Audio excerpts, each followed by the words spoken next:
Give me a second here.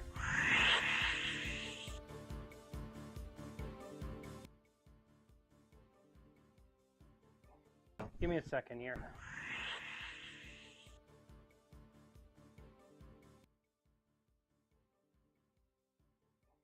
Give me a second here. All right. Give me a second. I need to turn this on. All right. Come on. I need to turn this on. Go. Alright. Double checking things here before I get started. Turn this on. Okay. Let's off here. Double checking things here before I get started. Welcome everybody to the stream. Thank you for the subscription, Bovan Horrorman. You can welcome everybody. I'm the channel owner. My name is Leo Carson. Bovan Horrorman. You can. And I'm the channel owner. Yes, Acme is a relation to Looney Tunes and Tiny Toons, as you'll see Buster Bunny is from Tiny Toons Adventure, yes, Acme is, and you will also see that he also shows up in the intro, BRB, and ending scene. Well, he doesn't show up in the ending scene. We have the that's all folks at the end. So today we're going to start a new case. And this is going to be a case that's actually going to kill my throat, and I already know what Di's thinking. Not again! And this is going to be a case that's actually going to kill my throat, and I already know the case is going to end up killing my throat. Not again! Double. Yes. Oh, double? I can fix that. I can definitely fix the double. How about that? I have completely fixed the double, just like magic.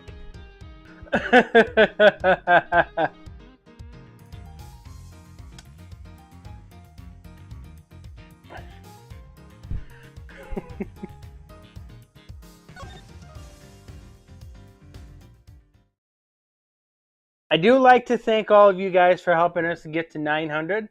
I do appreciate it. I will update the descriptions after a week, after I know that I'm going to stay here.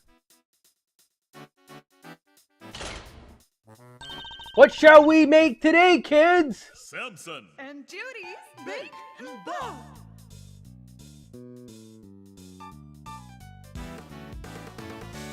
Macaroons, waffles with cream, chef-run cakes that are light as a dream.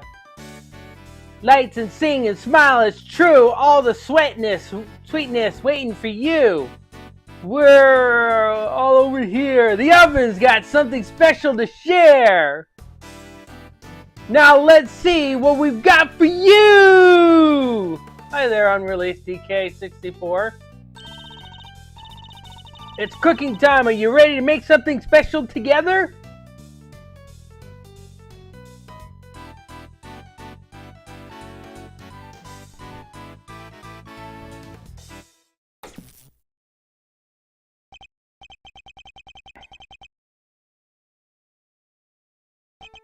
Hey Gregory, I'm going back there tomorrow with your boy.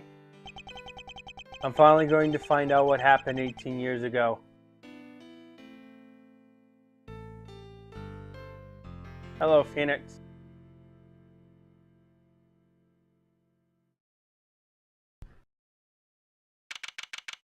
April 2nd, 10:05 a.m.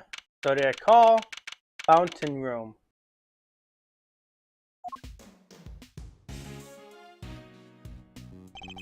Well, Fender? Are you finally going to tell me what we're doing here? Why have you brought me to an art gallery of all places? Hey, you had nothing going on. Seems like the perfect chance to come and enjoy magic of star sign stuff together. I'm leaving. Chill, big guy, I'm just joking. You know about the IS-7 incident? Yeah? The old man's last case? Of course. Von Karma took great pleasure in showing me the file as soon as I became a prosecutor. And I reviewed them again last night for you after you invited. See your invite, see? I was also present at the trial all those years ago, although my memories of it are somewhat hazy.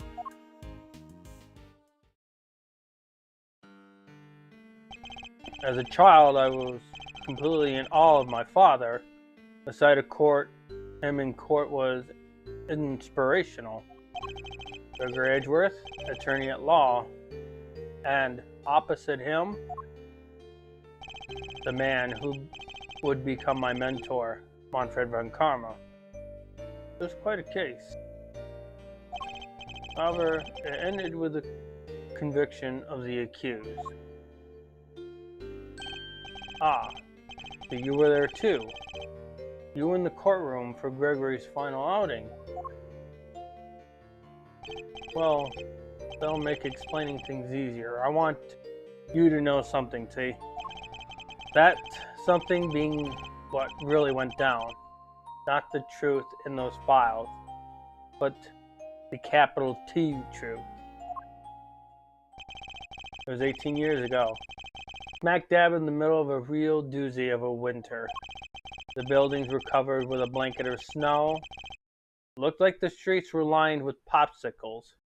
Kind of like what it's looking like out today. Where I'm living. But things weren't so innocent beyond those frozen doors. In fact, some pretty sordid stuff went down.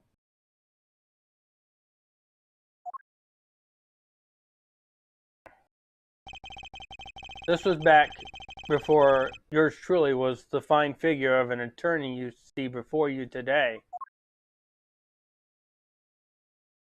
18 years ago.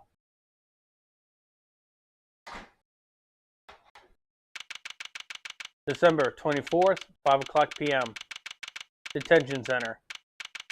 Visitor's room.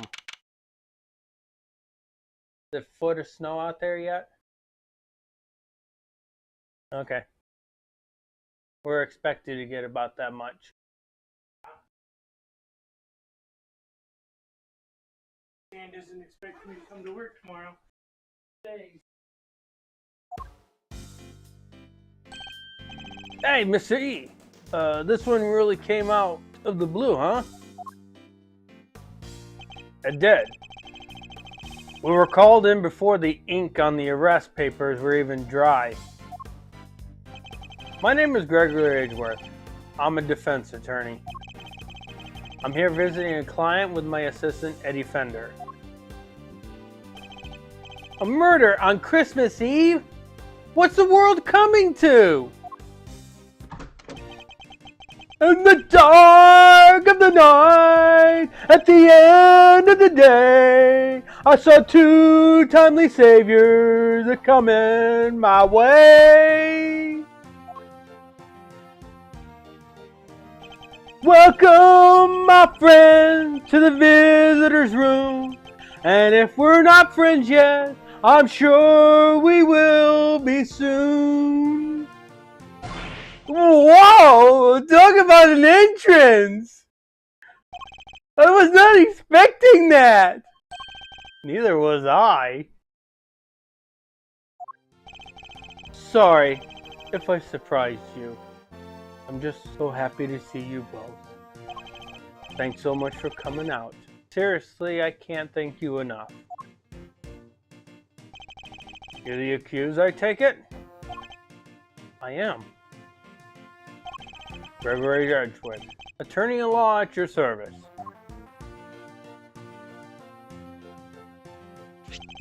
I look forward to representing you. This is my assistant, Eddie Fender. Pleased to meet you, sir. I'll do everything I can to help.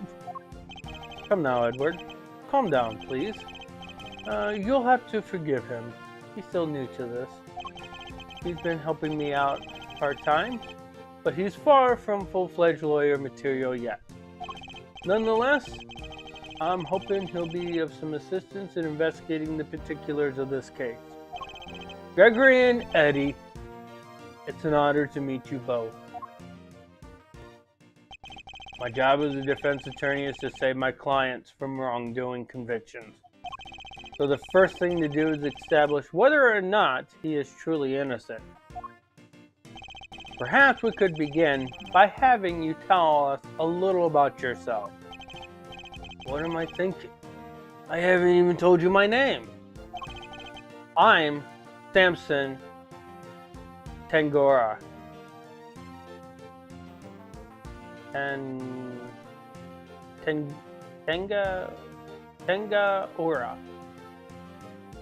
Tangara. It's gonna be a tough one to pronounce, but I will get it. I will get there. What is it really? It is really. It really is you, Samson Tangara, the world's greatest confectioner? You flatter me, my young friend. And call me Samson. All my pals do. Well, wow, thanks, Samson. I will. I can't believe I'm meeting you in person. Seems Eddie knows something about our client. Mr. E, this is the Samson Tangagora, the singing, dancing, confectionery making sensation.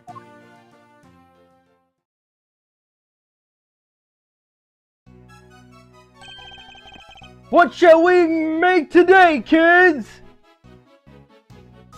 Macaroons, waffles with cream, chiffon cake that are light as a dream.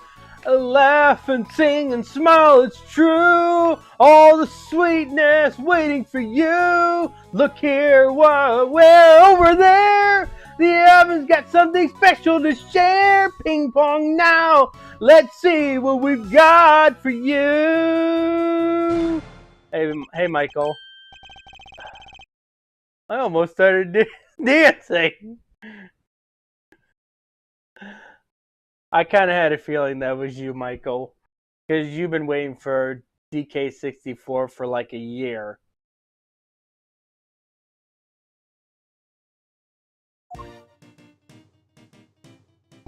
No way! I get to sing with Samson Tanagora! This is a dream come true!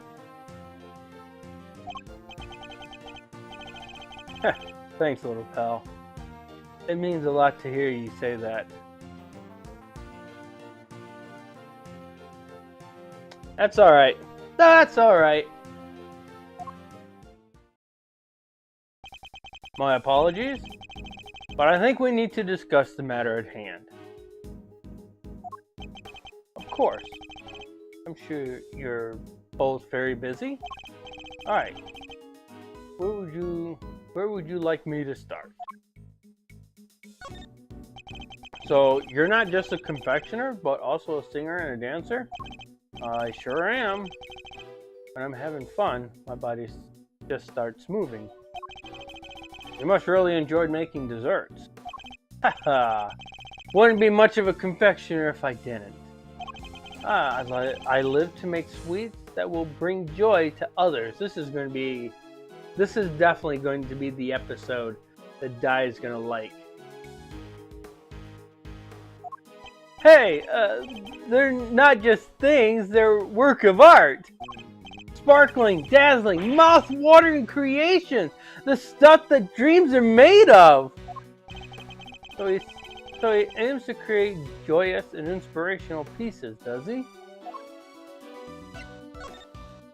I understand that the incident in question happened at your mansion. It did.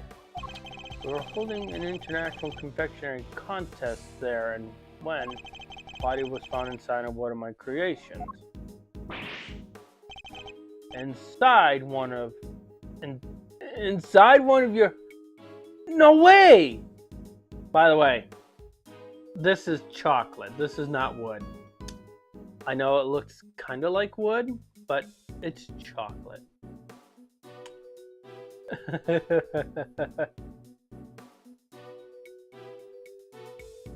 This is why I said you'll like this episode, Di. The detective in charge placed me under arrest because of it. Now, here I am. But I could never take a life. Never. I'm sure the police will see that too in time and realize their mistake. I sure hope so. And what can you tell us about the victim? His name is Artie Frost. He was taking part in the contest. Mr. Frost was a wonderful confectioner. Creations were things of real beauty. I just don't understand. Why did he have to die? I'm sorry. He seems genuinely upset over the victim's death. I can be very honest with you. He's not acting. And that shows you that he's not the killer.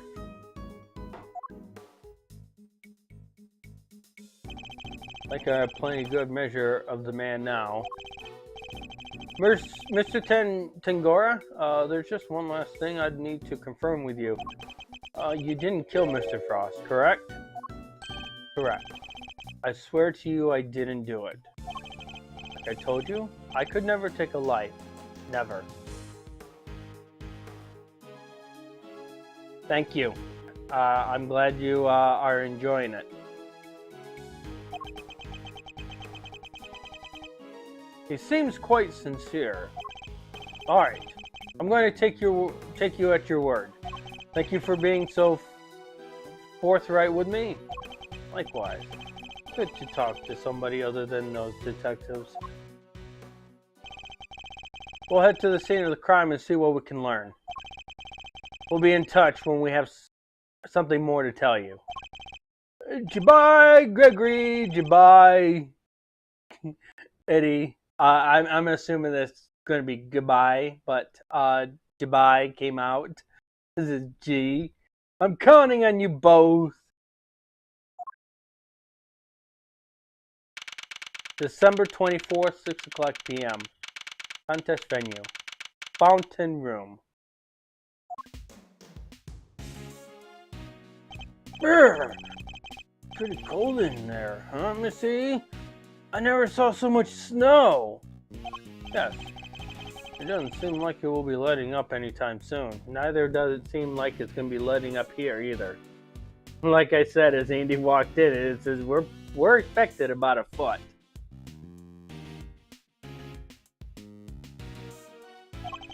But just look at this place. What a sweet house Samson's got. It's huge.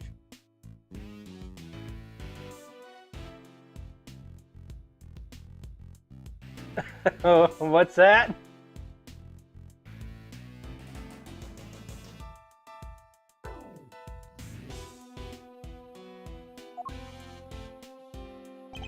Yes, big enough to hold an international confectionery contest, no less. Welcome, everybody. Come on in. We'll have us some fun. Oh no! Are you alright? I'm sorry? Would you happen to be Mr. Gregory Edgeworth by any chance? I would. It's a pleasure to meet you. I'm Eddie Fender, Mr. Eddie's assistant. Mr. Edgeworth's assistant. Mr. Edgeworth, Mr. Fender, welcome to our humble abode. Judy Bound, it's an honor to meet you both. I'm the housekeeper here and Mr. Tangarader's assistant. You're no housekeeper, you're Judy Bound, the Judy Bound! You know a little something about my work? A little? I watch you on TV every chance I get! I'm Bacon Bob's biggest fan! It's very kind of you to say so. We'd be nothing without our fans. And what might Bacon Bob be? It's only the biggest show on TV. Every kid on the planet loves it. The dynamic duo of Samson and Judy make delicious sweet stuff, all while singing and dancing. Like this. Check it out.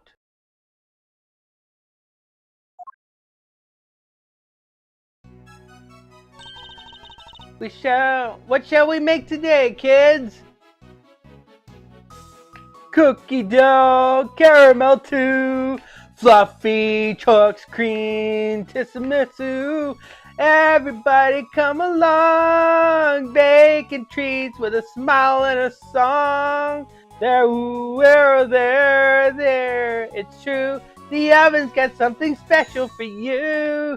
Just take a bite and you will see. That was a wonderful performance, Mr. Fender. Bravo! I dance along every time I watch the show. Perhaps Miles might enjoy it too. I'll suggest it later. We have a feeling that he probably didn't watch it. But all this dancing really makes it out of a guy. Oh, I'm so sorry. I'm the world's worst hostess. Here, nothing relaxes the body and mind quite like a cup of tea.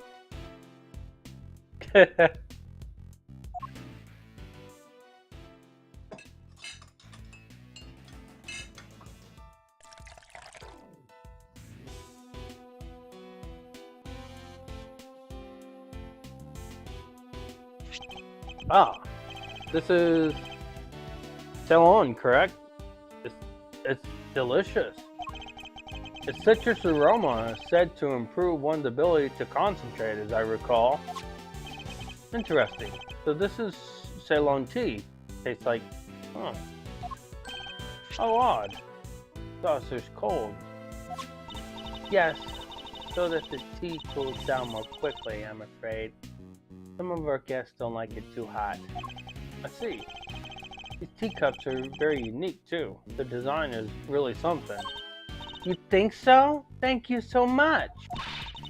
I ordered them all the way from France. They're my absolute favorite. Though they would be very hard to drink out of in real life. They were designed by a marvelous sculptor named Paul Halleck. Have you heard of him? He makes the most amazing tableware in the world. You're clearly a big fan of his work. Oh, I am. These teacups are my greatest treasure. She's certainly not afraid to show when she's passionate about something. If you don't mind, Miss Bound, I'd like to move on to the reason we're here. Can you tell us everything you know about the unfortunate incident that occurred earlier? Of course. I'm sorry for getting so distracted. I guess I'm still in shock. Because I'm the one who found the body, you see. You discovered the victim? Is it true that the body was recovered from the inside of Mr. Tangora's creation? It is. We were in the middle of the contest's final judgment phase when I heard the sound of something big collapsing coming from Samson's room. Samson? Are you in here? Ah! I opened the door and went inside, and there was Mr. Frost's body. Thank you. Sorry to make you relive such a traumatic experience. Think nothing of it, please. I only wish I had more to tell you. No, if you don't mind, Miss Bound. I'd like to begin our investigation of the crime scene.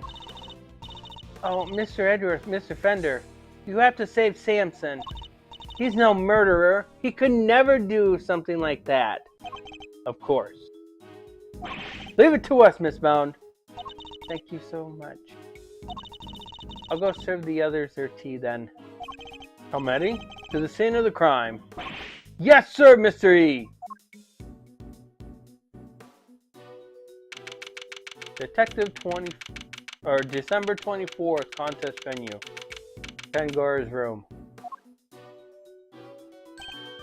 No way! Everything in this room's made of chocolate! Di, who do you see in the back?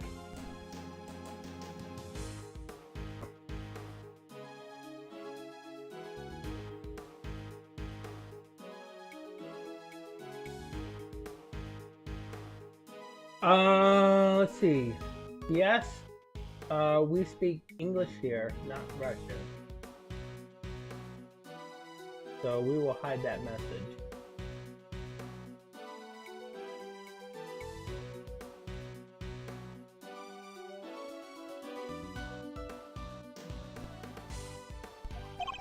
I can't believe I'm getting to see so many Simpson creations this up close and personal. I might be more excited myself if the room wasn't a murder scene. Just hearing you say that sends shiver down my spine. That might just be the temperature in here. It's rather cold. Yeah, now that you mention it, it's pretty... Chew!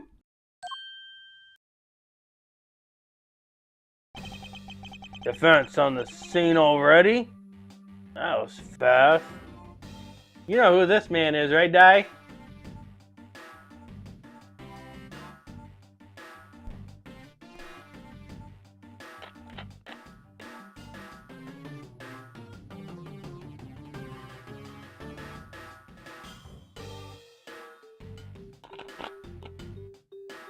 He looks a lot younger than you remember him, right?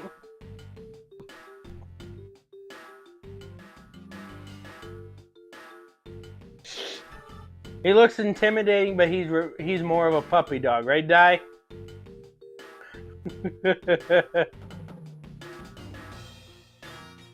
Sorta. Yes. A pleasure to meet you, Gregory Edgeworth. I'm representing Mr. Tengora. This is my assistant and defender. Nice to meet you! Bad. Detective Tyrell Bad. Now you remember his name.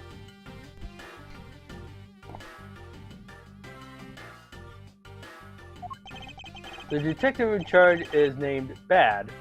A man of few words. Something about this just doesn't taste right. I am kind of glad that his habit is kind of gone. You're eating your notepaper? He likes to chew over his thoughts rather literally, I'm afraid. It helps him to digest and remember them. Seriously? It's a little quirk of his. Try to ignore it. Although, I'd be the first to admit that's easier said than done. With introductions out of the way, Detective Bad, would you mind if we joined you in the investigating the scene? Sorry, not gonna happen. What? How come?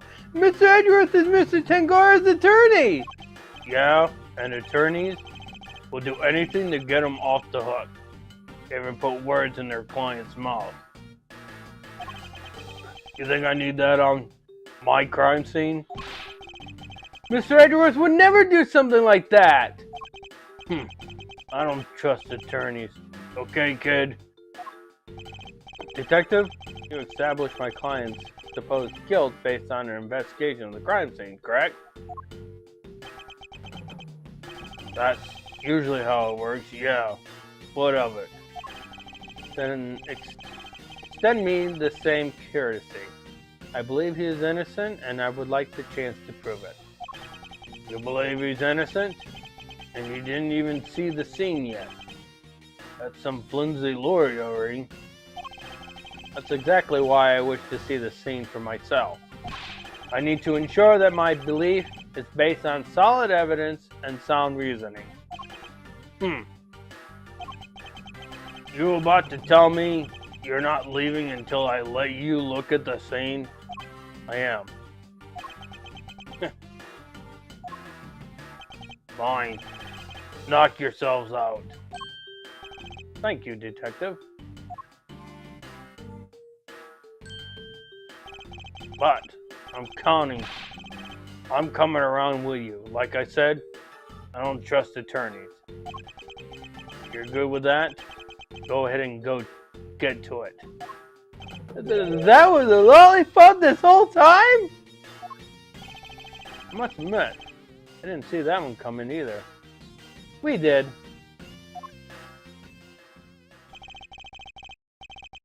We'd better get started then. I'll need you to take notes, Eddie. On it, Mr. E. Let's get this over with.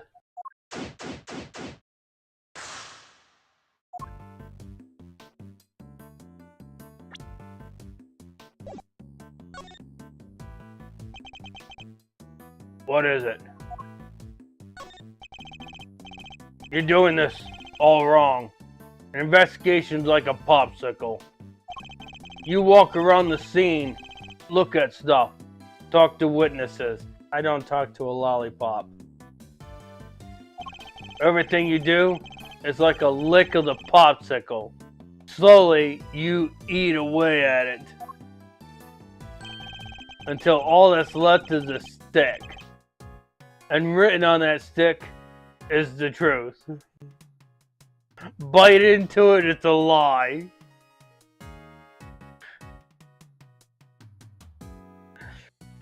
Mr. Owl, how many licks does it take to get to the center of a Tootsie Roll Pop?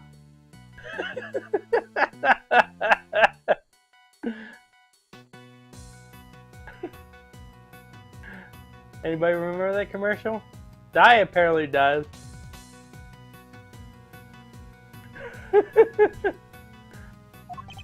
Then I suppose I'd better hope it doesn't say guilty.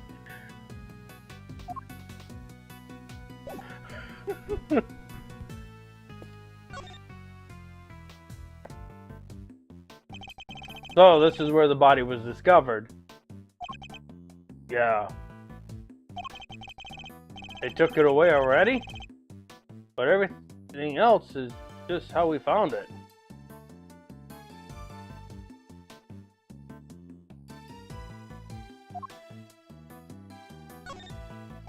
It appears the body was inside the treasure chest. Yeah.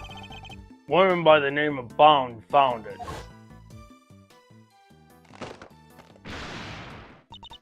Samson? Are you in here? Ah! It seems she heard something breaking and came in to see what it was. Sound of something breaking. What was the sound Bound heard coming from Tangora's room? If only we had just a little more information. There's something else in here.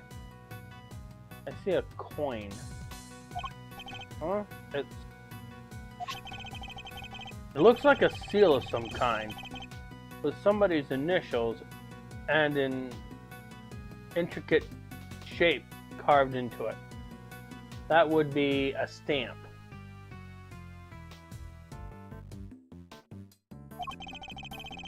Is it for making those fancy wax things on documents? Do you think it belongs to the victim? No idea. But it's gotta get logged anyway, so I'll take that. Still added to the court record. It's really rather impressive, making an entire ship out of chocolate. That's Samson to Tangora for you. Don't you just want to take a big bite out of it? Which part to bite first, though? That's the real head scratcher, you know? Bite any part of it, kid, and you'll be off the crime scene so fast your head will spin. Hey, it was just a joke. Stop staring at me like that! I do sometimes wish Eddie could keep his cool a little better. Yes, he could have just said, you know, if this wasn't a crime scene, I'd take a bite out of that ship.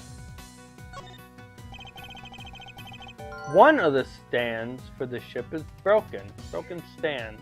The ship collapsed because one of its stands broke.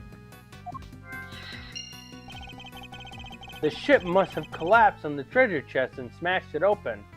Our only guess the reason why this happened is probably the room started to warm up a little bit and it weakened the chocolate, so the ship just collapsed. Wait, do you think... Could that be how the victim died? Was he crushed by the ship? No, I think he was already dead. If he was, this becomes an accidental death and not a murder. Yes, Gregory Edgeworth has a very solid point. You too serious? Don't worry, detective.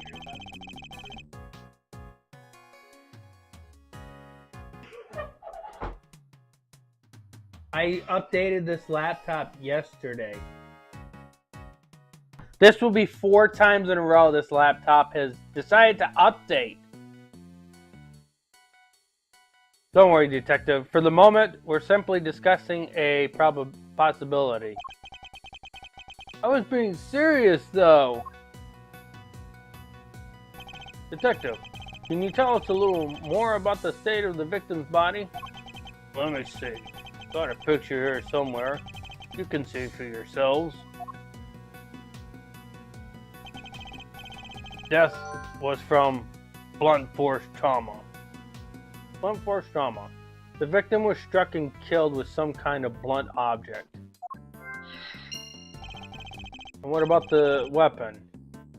Has it been found yet? You can ask the prosecutor in charge about that. The detective's not one for sharing much, I see. Would you mind if we borrow this? No skin off my nose. It's not like it's official. Bond took it with an instant camera when she found the body. Instant camera? Like it's disposable or something? No, it means that it develops the picture right there and then when you take them. No way. Sounds really convenient. Yeah, they are real convenient. Except they're dead now. Because we moved from that type of technology to digital media. Now we don't even have to have paper to print out our pictures. We can save them on a computer. But some people still print pictures out on paper and sends it to their friends and loved ones. Now then, I better get my facts straight and take down some notes of my own. There's something in this picture that contradicts with the current crime scene. I'll need a call on my powers of deduction to figure out why. Crime scene note added to the court record.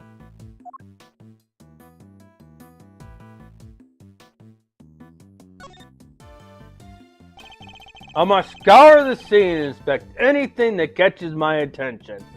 Di, who said that?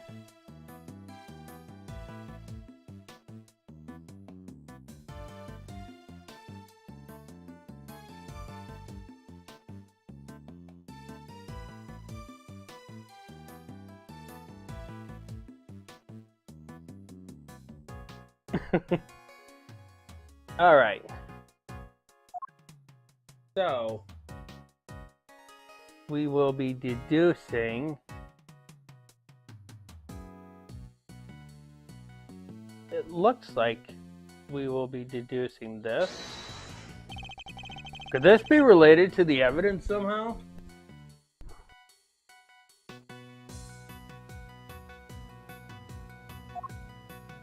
Okay.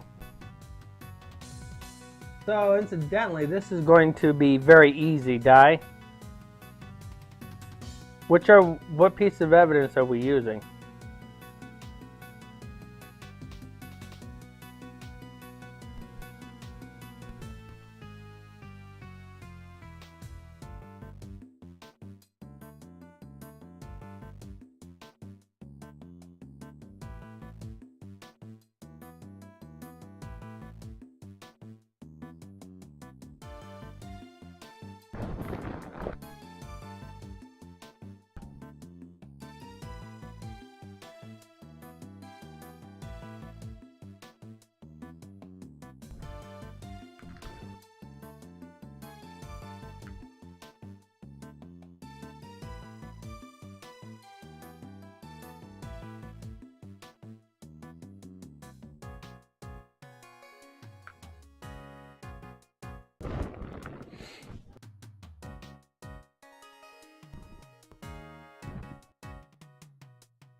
Well, you gotta pick, Di. This is yours. We only got 3 pieces of evidence, so this shouldn't be that hard.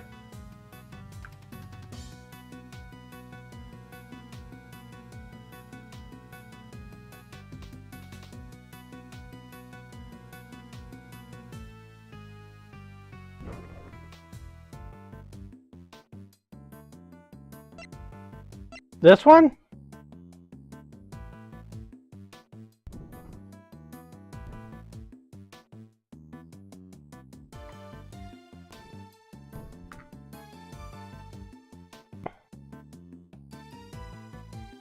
This one, okay. Eureka! All right. Give me a second.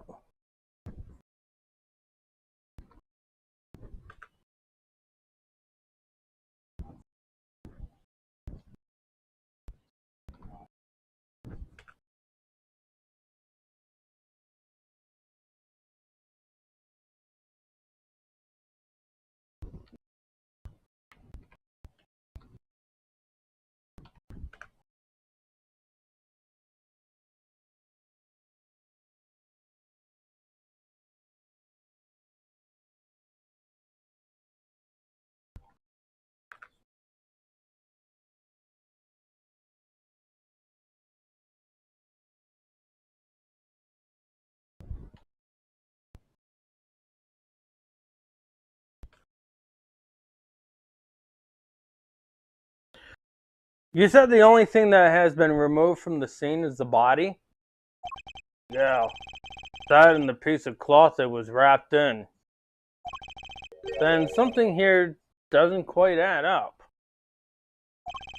It doesn't. Take another look at the scene in front of us, Detective. A very conspicuous pool of blood that should be here is clearly missing. You're right. Don't remember anybody mentioning they moved the blood along with the body. Let me check with forensics. What is it, Mr. E? What did you figure out? Compare the treasure chest in the photograph to the real thing. In the picture, the solid chocolate bottom continues underneath the deceased's head.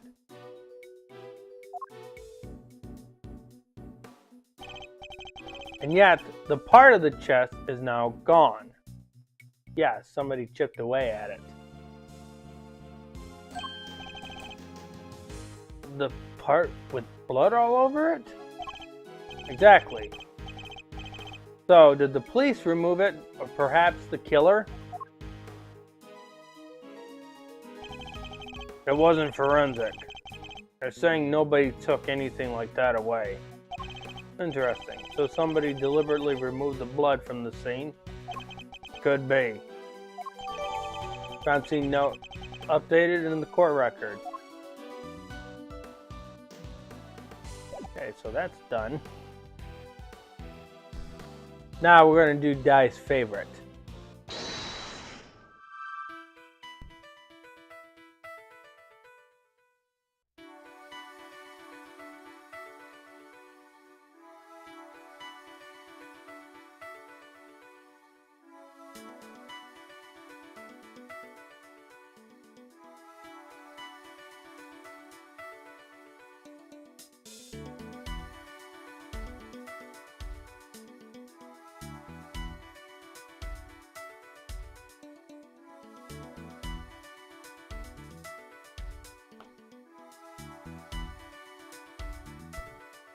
No, that's actually not going to help us.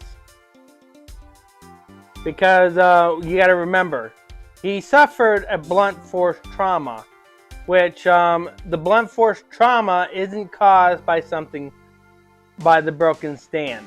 Because the broken stand is actually what caused the ship to collapse.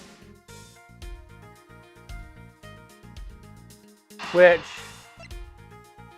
means these would go together.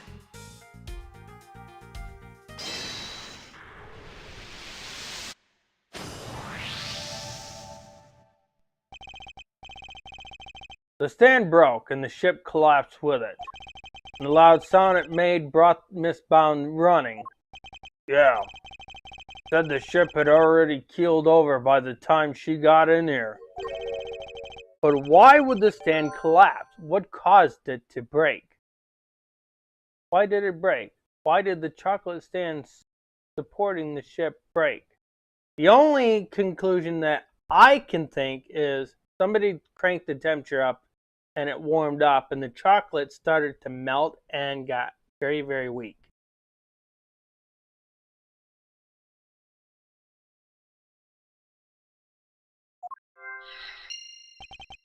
Maybe the whole thing was off balance from the get-go. Could that really have been the case?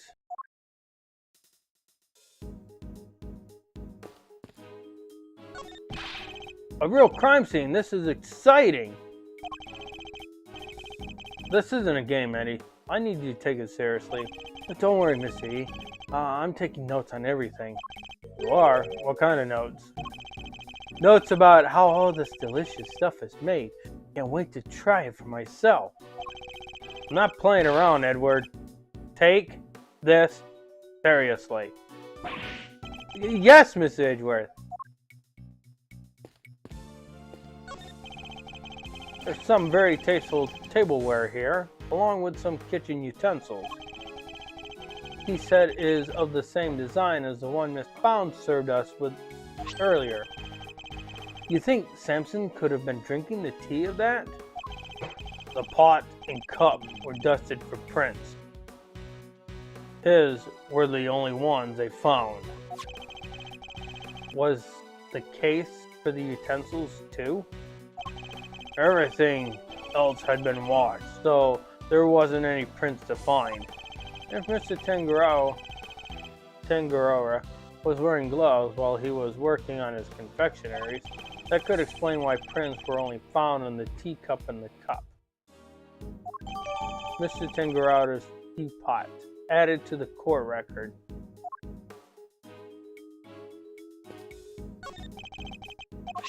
Okay.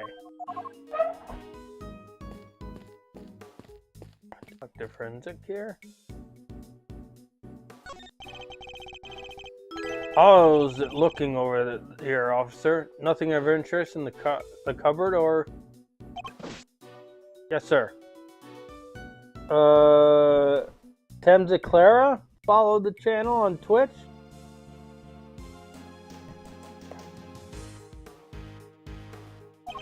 So, there is? Oh, no, there isn't. Just a blowtorch used for cooking and some tableware, sir. You're the man, Mr. Attorney. Nothing to add, am I right? No. So, you do have something to add? No. Can't get a straight answer out of anybody. Perhaps you should ask a straight question. What are you investigating, officer? Sir, I was just taking the temperature of the water here. And what have you learned? Oh, it's warm, sir. The stream in each room flows into the main fountain, and then the water is circulated back to the rooms. Unusual to say the least. I've never seen a house quite like this one. Rich folks, they're all crazy.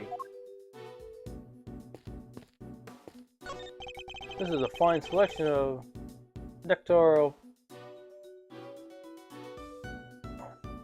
nectocoparophilias.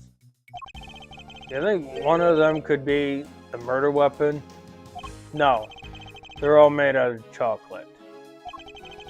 You'd have a hard time bludgeoning somebody to death with one of them. Can't tell what's real in here. They really do look genuine. I can hardly tell the difference myself. A true testament of Mr. Tengarada's skill.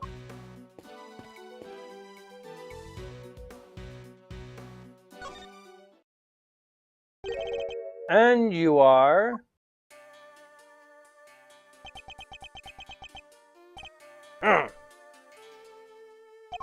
Sorry, meditating. Did you want something, detective? Ah, I'm an attorney, not a detective. Gregory Edgeworth, a pleasure to meet you. And I'm his assistant, Eddie Fender. I see. My name's Carmelo Gusto. I'm a confectioner, here for the contest. You are? What's your personality, Mr. Gusto?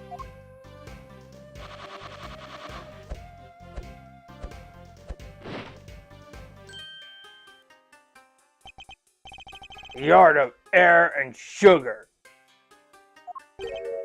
No way! Look at that! It's a little baby seahorse! It's a dragon. A noble, soaring creature of the skies. It looks like a seahorse. That's a dragon? Does look more aquatic than airborne. No need to sugarcoat it. My design sense is weak. I know that better than anybody. That's why I'm heading to Zhangfa when this is all over. I need to train hard. Perhaps we should get off the subject of his design sense for now. So, what are you doing in here, Mr. Gusto? I didn't think they were allowing civilians on this scene yet. Detective wanted to know more about one of the pieces in here. Makes sense. Seeing as he's a contestant, perhaps I should ask him a few questions of my own.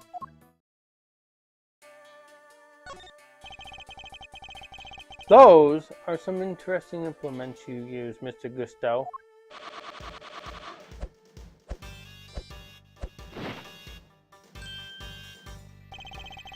Sugar blowing pumps. They put air into the sugar. A little chicken. They're so cool, it's like watching a swordman do his thing. I'm no master. Not a day goes by that I don't hurt myself one way or another. That's why I wear red. That way it doesn't matter when I make a mess. The way of the confectioner is a lonely one. You never stop learning, not until you die. The way of the confectioner sounds like a long one, too. If he's still injuring himself on a daily basis. What can you tell us about the contest? Based on what we've seen so far, flavor doesn't seem to be the only criteria at play. The contest with Tengara's idea, it's about art. Confectionery is art. Confectionery is art. Art you can eat. Every part of it. Every single item in this room is edible. The whole place does kind of smell like chocolate. Tengara's is a genius. A once-in-a-generation talent. Flavor and flair. He has it all. And if you can't outdo the god of confections himself, you can't win. I don't know, man. Beating out the greatest in the world seems kind of hard, yeah? As it should be. Whoever beats him becomes the greatest in turn. That's the real prize here. Nothing else matters. So, you're competing for a title effectively? And a treasure. The ultimate cookbook, Tengara's most prized possession. If you want to know more, it's all written down here. It's a list of rules that was given out to the contestants. Contest rules added to the court record. Sorry, I don't know much about what happened.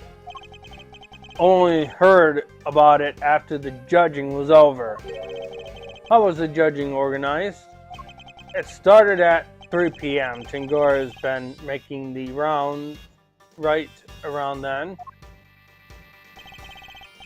He left his own room, then worked his way around the venue clockwise.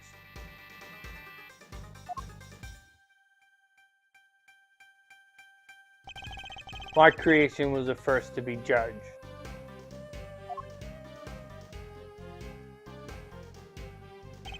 After that, we went to Scorn's room. She's another one of the contestants. What can you tell us about her? Ruthless, brutal, nothing that she wouldn't do to win. She was working with Cream, some kind of dreamscape. Then last of all, Frost's room. His thing was flavored ice. Sculptures this time, or so I heard.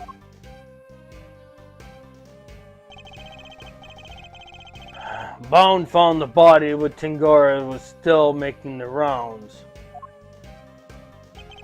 She panicked, ran to call the cops. Tingora went right on judging. Claims he didn't know a thing about it until afterwards. Went ahead and looked over to the victim's work, even though the guy was nowhere to be seen. Pretty suspicious behavior in anyone's book. I don't have enough information to challenge him on that yet. By the way, Detective Bad, what were you and Mr. Gusteau talking about earlier? I was going to ask about the piece on the wall here, the one in the frame. Seems like something was off. So I better ask somebody who knows about this stuff. But then you bozos showed up and pulled me away from my very important work. Perhaps we can take a closer look at it together. Can't take a hint, can ya? Mr. Gusteau, would you mind helping us out? Of course. Confectionery is my life. This frame is actually missing a leaf. If you have any questions, I'll be happy to answer them. Thank you. That's very kind of you. So let's take a look at this. Who knew you could make a picture this pretty out of chocolate? Samson really is. Samson's a really good among men. Does it really matter chocolate though? It looks far too much like a regular illustration to me.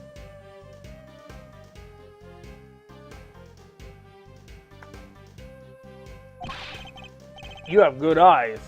I'm impressed. That's no piece of candy. The ultimate cookbook. The ultimate cookbook? In other words, the grand prize? What?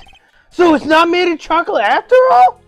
Well, if you're going to be reading the book, you don't want the book to be made out of chocolate, right, Di? No. The book is simply framed in some. Tangora showed it all to all of us when he gathered us here to explain the rules.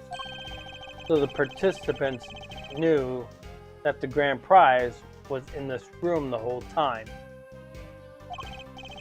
Anyways, you see it too, right? Frame, something's missing. Yes, I also see a handprint. You see a handprint, right, Di? Ah, the oddity Detective Band was going to ask Mr. Gusteau about earlier. Yes? You're right, Detective. Something is missing from this frame. So it's not just me. Huh? What's missing? Better show Eddie which part of the frame is missing some chocolate. I guess you already know this answer, right, Day?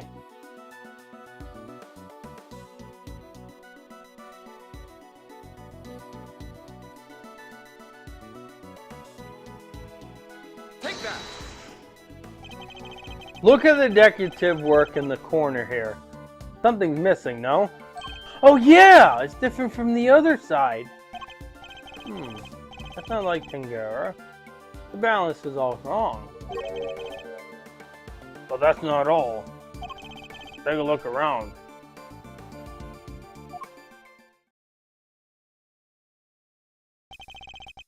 Every confection in this room is missing something. Missed some small bit.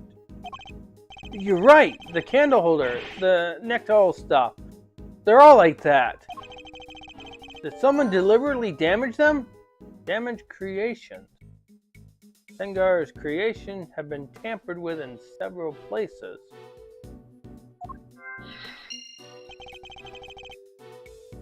That's a very good question.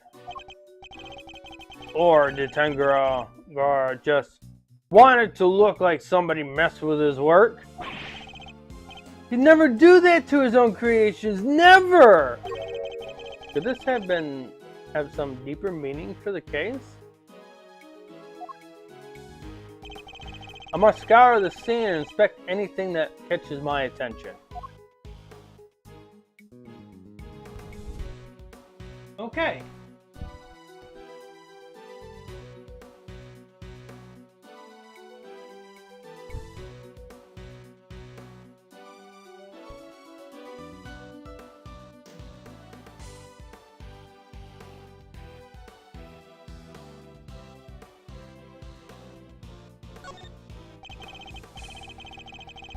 It's a journal belonging to the captain of the chocolate ship, also made of chocolate.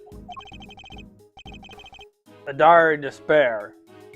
That's some title. Come.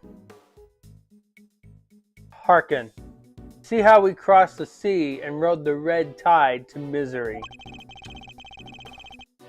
Quite a jaunting rhyme for such a tragic sounding tale. Candelabra made of chocolate. There's a title here. The Light of Life. Well, that particular light seems to be missing one of its life-giving flames. Does it look some sort of symbolic meaning, or could it be? Nothing of interest here. Yes, there is, right there. Looks like a fire alarm. Yeah. And before you start prodding it, it's not made of chocolate. Push it and bells will start ringing.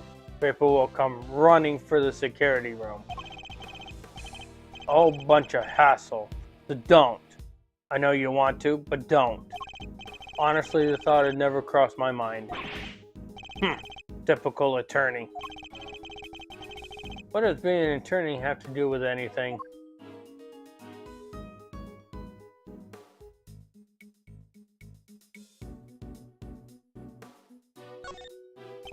The picture is not made of chocolate. It's the cover of the book. The ultimate chocolate book. The ultimate cookbook. The ultimate cookbook. In other words, the grand prize. Yes, and framed in chocolate. Tengar showed it to all of us when he gathered us here to explain the rules. So the participants knew that the grand prize was in this room the whole time. Okay.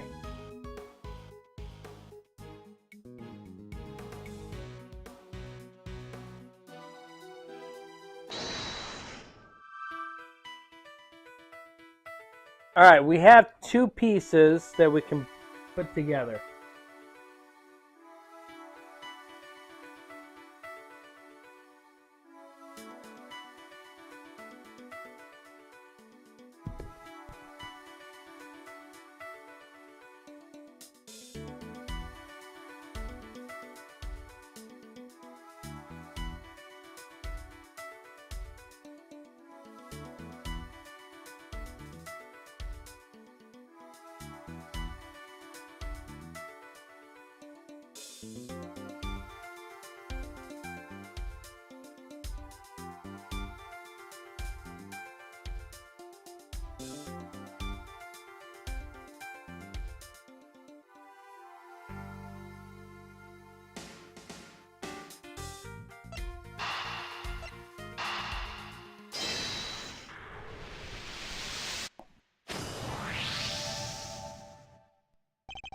All of Mr. Tangara's creations are missing a little piece each, including one of the stands that was holding up the ship.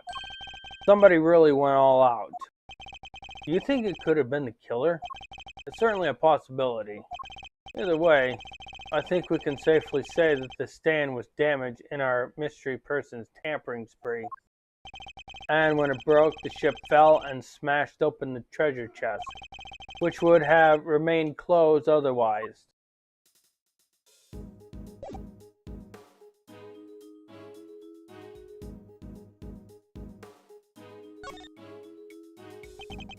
What is it? Nothing. Alright, what am I missing?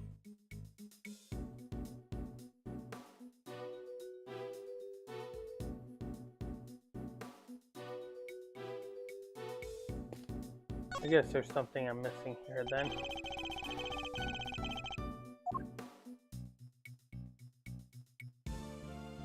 Okay, that's what it is. Are these finger marks? Yeah, but we don't know whose yet. Still haven't figured it out. No fingerprints, no ID. Finger marks without prints. They could certainly be important to the case. Frame, finger marks added to the court record. It's a really hard head scratcher, alright.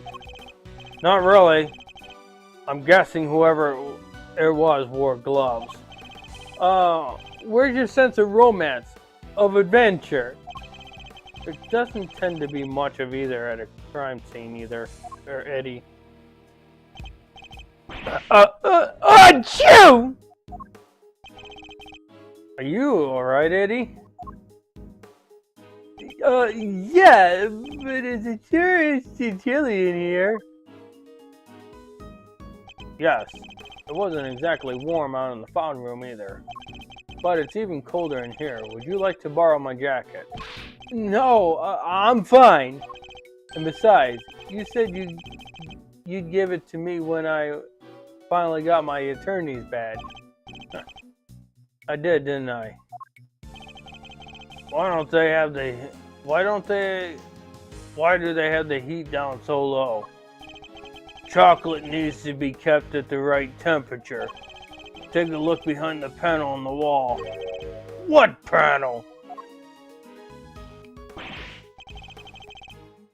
Look at that!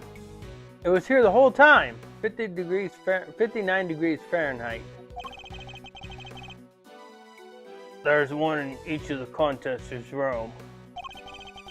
Tangara hid them so they wouldn't spoil the aesthetics of our work. And what do the controls do? Adjust the temperature and the lighting. Goes all the way down to negative 22 degrees Fahrenheit, cold enough to keep any confectionery from melting. So, in effect, each room is a giant freezer. It's 59 degrees in here, no wonder I'm cold! Hey, Detective Bed, you mind if we turn it up a little? Preservation of the crime scene is the foundation of detective work. But I'm not a detective! The same goes for attorneys, Eddie. We must never disturb the scene of the crime. Get used to the cold, it's all part of your training. Chocolate needs to be kept between 59 and 65 degrees. There's no way around it. You know the temperatures by heart, huh? Guess it's your job. At the very least I should know. Any real confectioner should be able to tell you that and more. Alright, what about lollipops and creams? If it's not too hard or too humid, a lollipop should be fine just about anywhere. Cream needs to be kept at around 50 degrees. Need to watch out for the heat and humidity, huh? Duly noted. Detective Bad kind of brightens up when he was talking about lollipops, didn't he? I suppose he must be very fond of them.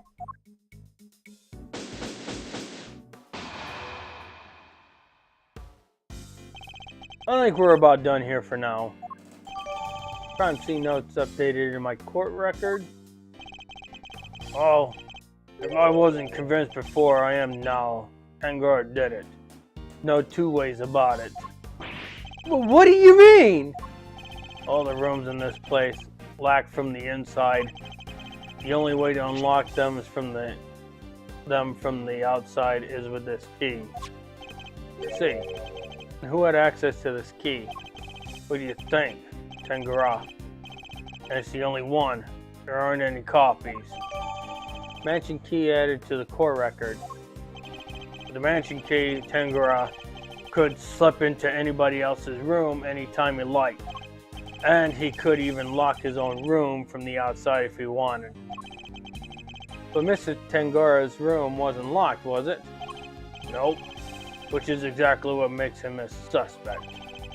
Would you care to explain your thinking?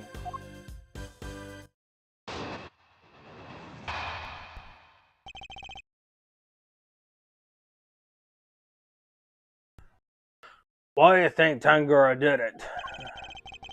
If the door had been locked with the body when the body was found, Tangara would have been the obvious suspect. Which is why he deliberately didn't lock his room. And why he smashed in the lid of the treasure chest, so the body was on full display. Everyone was supposed to gather in his room when the judging finished up. So he made it look like the murder happened while he wasn't there. The one thing he didn't plan on was Bound finding the body. Anyways, that's my thinking on this whole thing. Good enough for you, Mr. Attorney. Do you also believe in Mr. Tangara, who damaged the other pieces in this room? Yep. I know you have to believe your client. That's your job. I'm a detective, and I serve the law. No matter how squeaky clean somebody might seem, a suspect is still a suspect. I fully understand your reasoning, Detective. Now, would you mind if I applied a little critical thinking of my own? Do your worst. Just as a detective won't compromise his devotion to the law, I won't compromise my beliefs either. And I'm not about to just accept his version of events, in fact. I'm going to show him the piece of evidence that highlights the contradiction in his claims.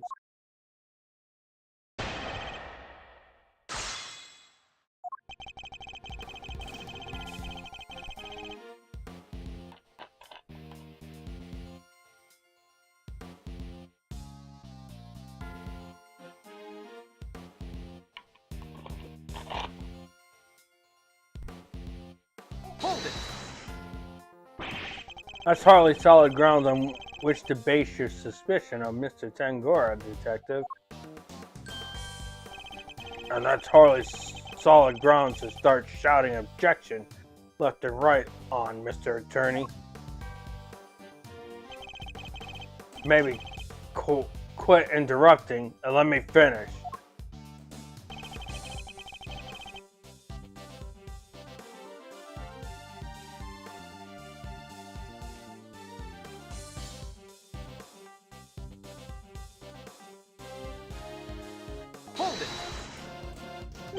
And why would he deliberately not lock his door? Because if he's locked in, he might as well have held up a sign saying he did it since he had the only key. But maybe it was just a coincidence. Maybe he just left it unlocked without meaning to. He just happened to leave it unlocked. And somebody just happened to find a body inside. Come on, kid. You'll never make detective thinking like that. Ooh, I don't want to be a detective. I want to be an attorney. I'd be grateful if you'd stop trying to steal my apprentice.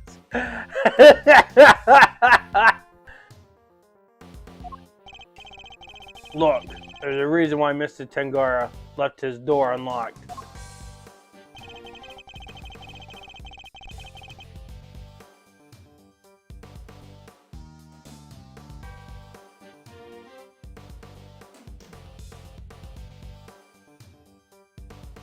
Hold it! You're saying Mr. Tangara himself deliberately smashed the treasure chest open? Yep. If he didn't, the body would have never been found. Struggle to see how he managed to destroy his creations while judging the contents at the same time. Exactly. And besides, there's no way he could have disrespected his sweets. He eats every last crumb on Bacon Bop while dancing. That's the only way his stuff gets destroyed. This isn't about what happens on TV, kid. You know about Bacon Bop, detective? Am I the only one who isn't familiar with this show? Wow! I never would have guessed! Can you sing the theme song too? Never mind that now. Focus! The point is this. Tangara was responsible for breaking the lid.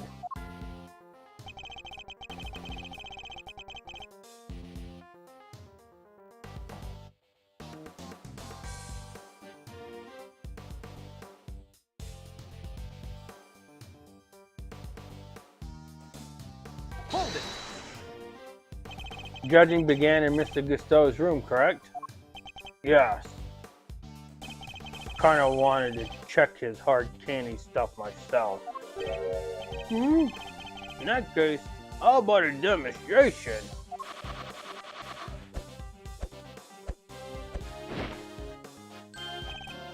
Well, it's you, detective.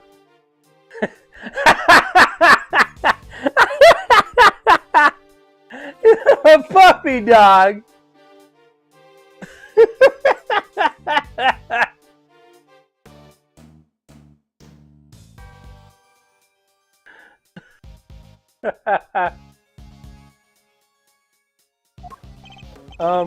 Are you calling him a dirty dog?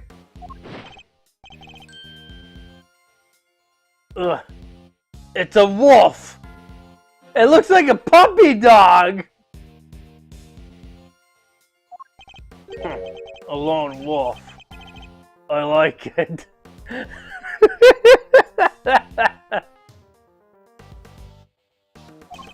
I'm starting to enjoy these little displays.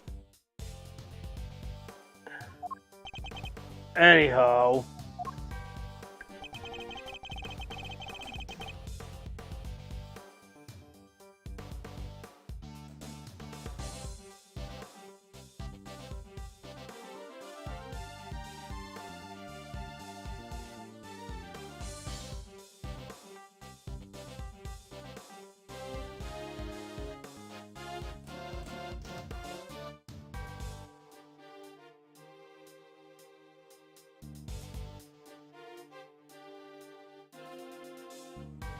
The hat needs to be a little bit bigger. Hold it! Do you have a clear idea of when exactly the murder took place? Not yet. Autopsy report still pending. And yet you still went ahead and arrested Mr. Tangara? We may not know when the murder happened, but we know when the body was discovered. It was while Tangara was judging Gusteau's room. Perfect alibi if he could set it up just right. But still, not grounds for an arrest. Surely you have to agree with that. Do I? Especially when I've got nothing more to say to you. Why do I get the feeling he's hiding something? Detective Bad seems pretty convinced that Mr. Tangara is the culprit. But there's no way he could have vandalized his own creation. No way! Still, the treasure chest did get smashed in. There's no denying that. Perhaps we could focus more on what led to the body's discovery. Doing so should make it easier to stop the flaw in Detective Bad's theory. Alright, time to choose a statement.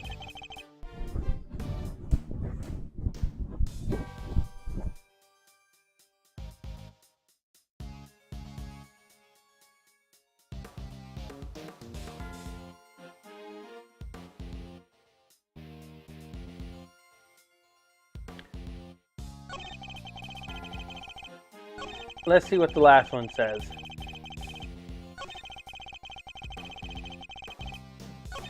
So he made it look like the murder happened while he wasn't there. We don't have anything to disprove this statement.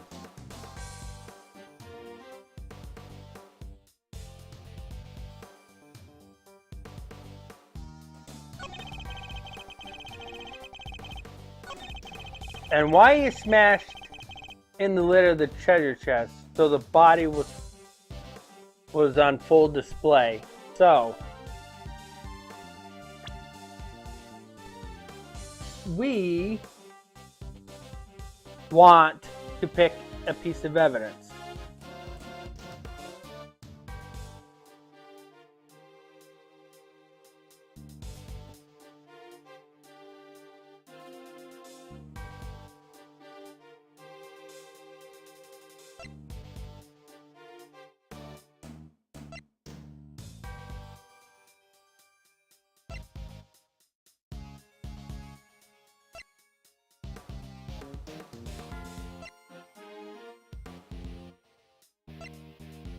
Okay, that's it.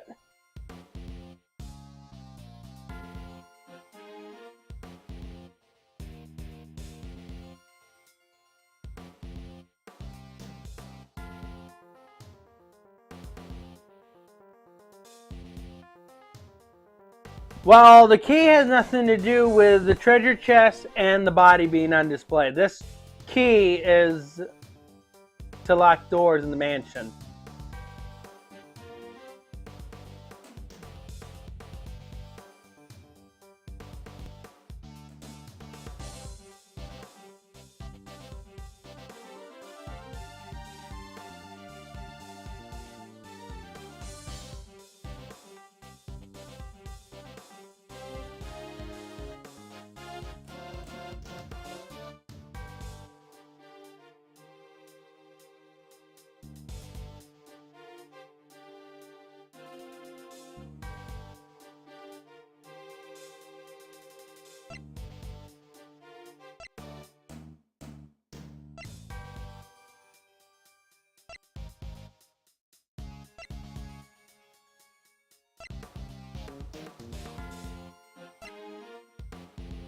That's all of them die.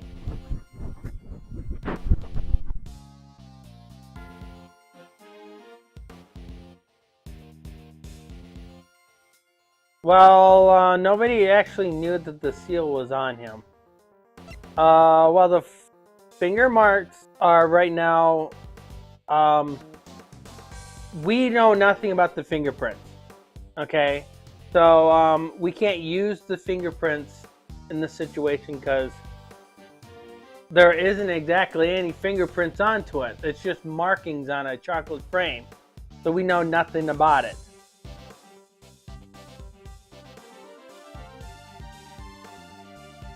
But I will give you one hint. The biggest hint is so the body was on full display. Do think about that, how that is worded.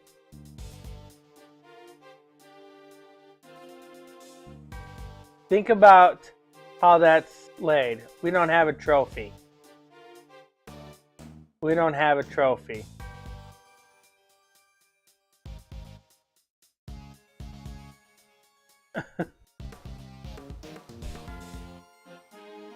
This is a teapot.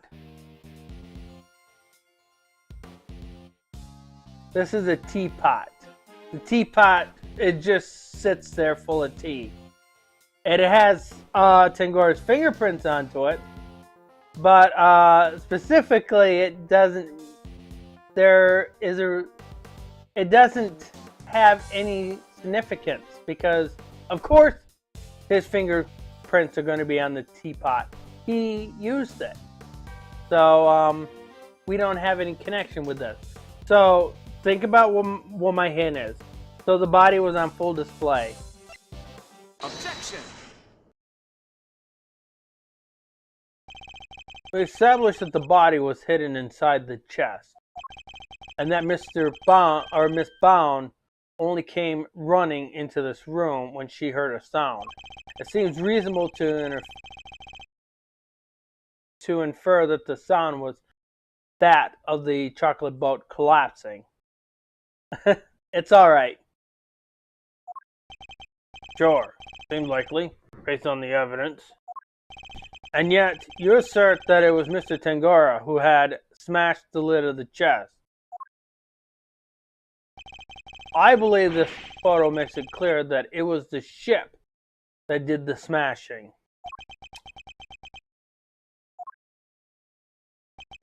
And if that had occurred only moments before Miss Bound had entered the room, then it couldn't have been broken by Mr. Tangora, who was out judging the contents at the time. He does have a point. I never said he did it then and there. He could have done something to the stand, so it collapsed when he was in the middle of judging. Like I said, somebody came into his room and played with the temperature on for the room, and the chocolate started to get soft and melt. Of course the chocolate's going to break. Objection! Have you any way of proving that assertion? Nope. The investigation isn't over yet. There's still time. So, he doesn't have anything conclusive. Have you found any prints in this room besides that of Mr. Tangora? Yep, on the door.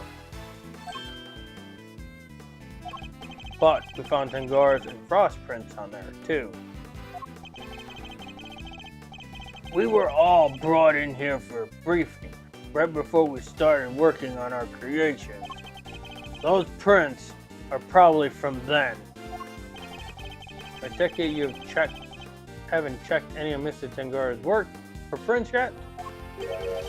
Why would... We know that somebody tampered with them. Therefore, it's possible they left some prints behind when they did so. Not if they didn't touch them. Fine. If we don't find anything, your guy's still top of my list. Got it? You, check all the chocolate stuff for prints now. Yes, sir, right away. Detective Bad. We finished dusting the chocolate and we found prints that don't belong to Mr. Tangora, sir. Go on. Whose? Delicia Scorn, sir. She's one of the contestants. She nibbled on chocolate.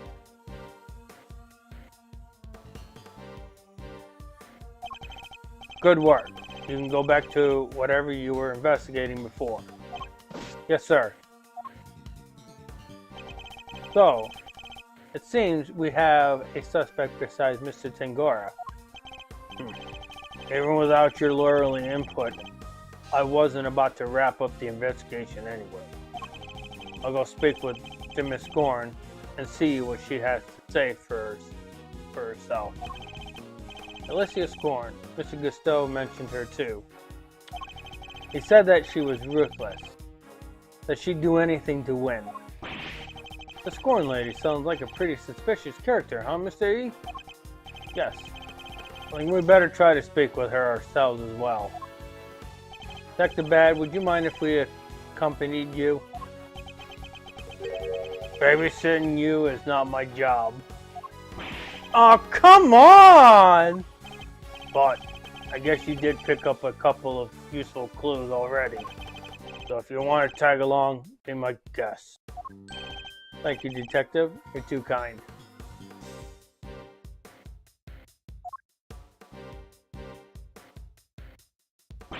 But Detective Bad, sir. I don't think that's such a good idea. The lead prosecutor is still busy in there. It'll be fine. Me and him don't exactly see eye to eye anyhow. Who is this? Him. Who did they assign to the case? Manfred von Karma. Guy's probably thinking, oh no, not him again!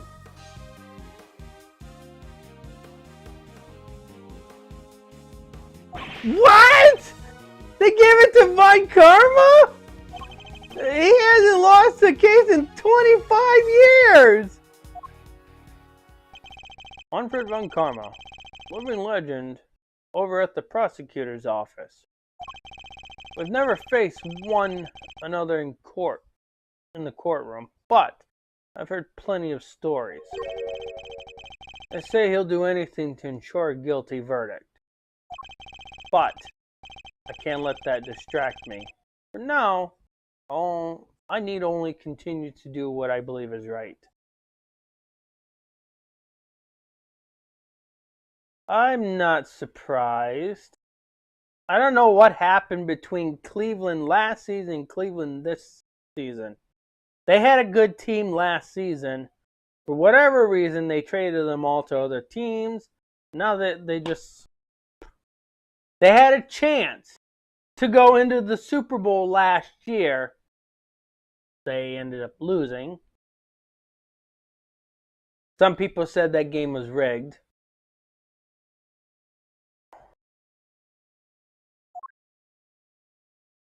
Okay.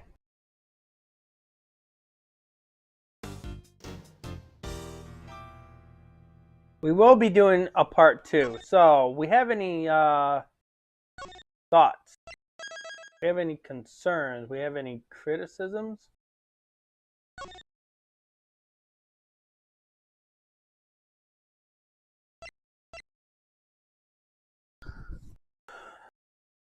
Nothing from you.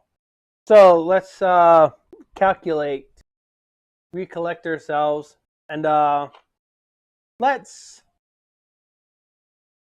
put together our thoughts for this case. What do we know so far?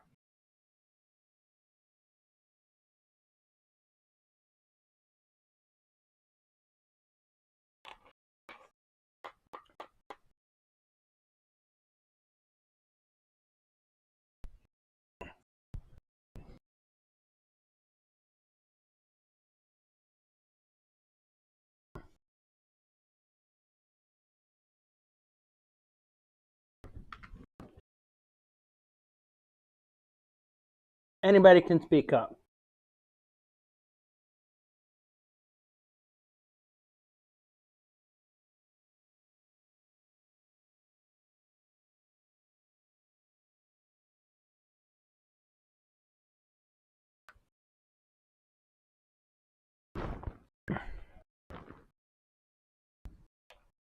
What do we know?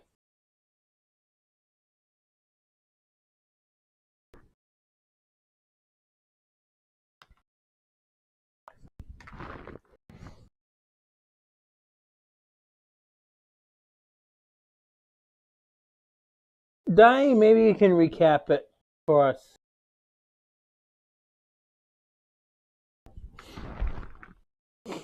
I think I have the first thing that you're going to say. Manfred von Karma is the prosecutor, right?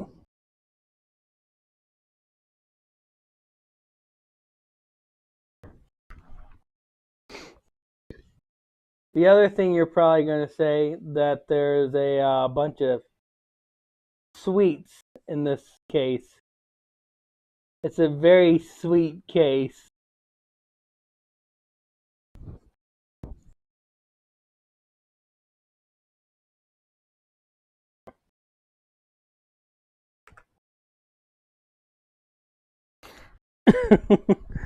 Very sweet case. This case is going to probably make you hungry, isn't it? Well, if you weren't that hungry with that chocolate chip, wait until you see the next one.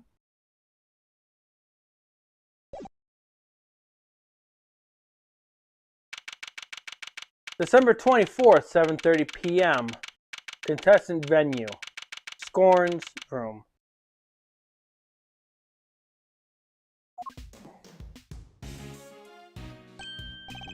Whoa! A candy castle. And look, there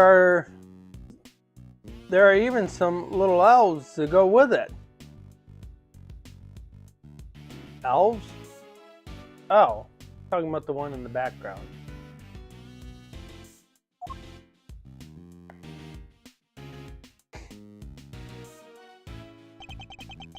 Room's laid out. Pretty much the same as Tangaro's. It's not as cold though. That's something. Let's see. Yeah, looks like there's a temperature control panel in here too. Over there, where the orange light is, right? Better take a look at it when we can. It's like a fairy tale story in here. And this whipped cream covered structure must be the work of Miss Delicia Scorn. Where is Miss Scorn? Me? Why, I'm over here, dearie.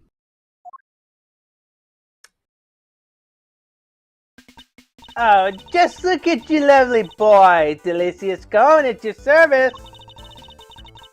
Some cheeky blighters back in Blight even called me Miss Delicious. Called a lovely boy at 34? Unexpected, to say the least. Lovely boys? Really? Even Mr. E?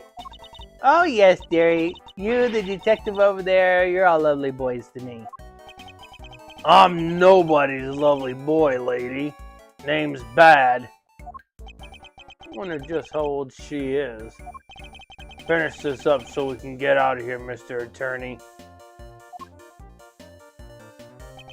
Yes. Alright. What's the meaning? What's the meaning of this? Chit-chatting with the defense? It's Mr. Edgeworth! Mr. Edgeworth, some scary guy just stepped out of the castle! Von Karma. What?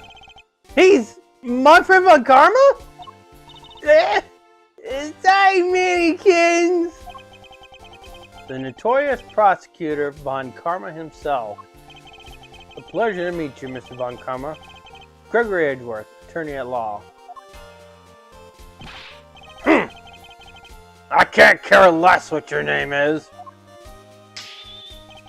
Your job is to lose to me and disappear. Never show your snoddling face again. What a thoroughly rude individual. Those piercing eyes, that feral bro. You're even scarier than they say. And you might want to keep such rude thoughts to yourself, Eddie. And we were hoping you might permit us to carry out some brief inquiries, Mr. Von Karma. Ha! Why would I wish to extend you any such courtesy? This clearly isn't going to be easy. So long as your inquiries are limited to this room, I suppose I'll allow it. Why the sudden change of heart? You, tall fellow. Name's Bad. Is that so hard to remember? I didn't ask for your opinion. The thoughts of a lowly detective do not concern me. But I do admire your spirit. Bad, see to it that these worms don't step out of line. Why do I have to? I'm offering you a chance, detective. I need to go and look over Gusto's room. Good day. Great. More babysitting. Why aren't Detective Bad and Mr. Von Karma investigating together? They don't seem to know each other well enough for there to be bad blood between them. Well, looks like we have permission to investigate. Guess we better get to it. Indeed. Not sure I trust Mr. Von Karma's motive, but at least we can do this much. Hold up. I haven't been over this room yet either. You're not messing it up before I get my chance. You have to wait till I'm done. I thought you were the lead detective. How come you didn't take a look at this room yet? Because I wasn't the first one they assigned. One of Von Karma's pets was on the job before me. Right up until just now, in fact. I got here not long before you did. Answers my questions of why they're working separately, I suppose. What say we look over this room together, Detective? It worked out well enough before. Then you won't have to worry about us messing things up. You can keep an eye on us as we go. What kind of screwball attorney has to have a detective breathing down his neck? Guess I'm stuck with you for a little while longer. Yes! You're amazing, Mr. E! You have my thanks, Detective Bad. Don't be too grateful. This is my scene. The second you get in my way, you're out of here. Of course, I understand.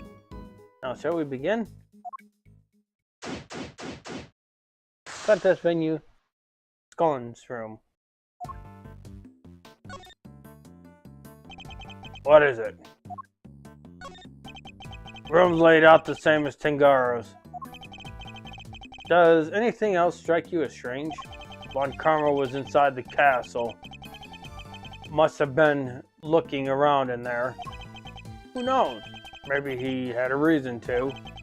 What about Miss Scone? She seems suspicious to you? He's hiding something. I'd bet my badge on it. Call it Detective's Intuition. Detective Intuition, huh? Well, I have to say, I don't disagree. Something's not right here. I think we better hear Miss Scone's side of the story.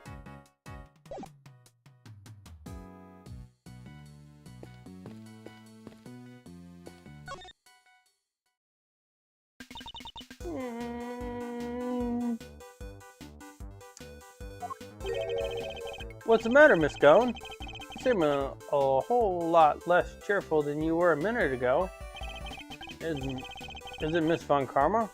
Did something happen between you two?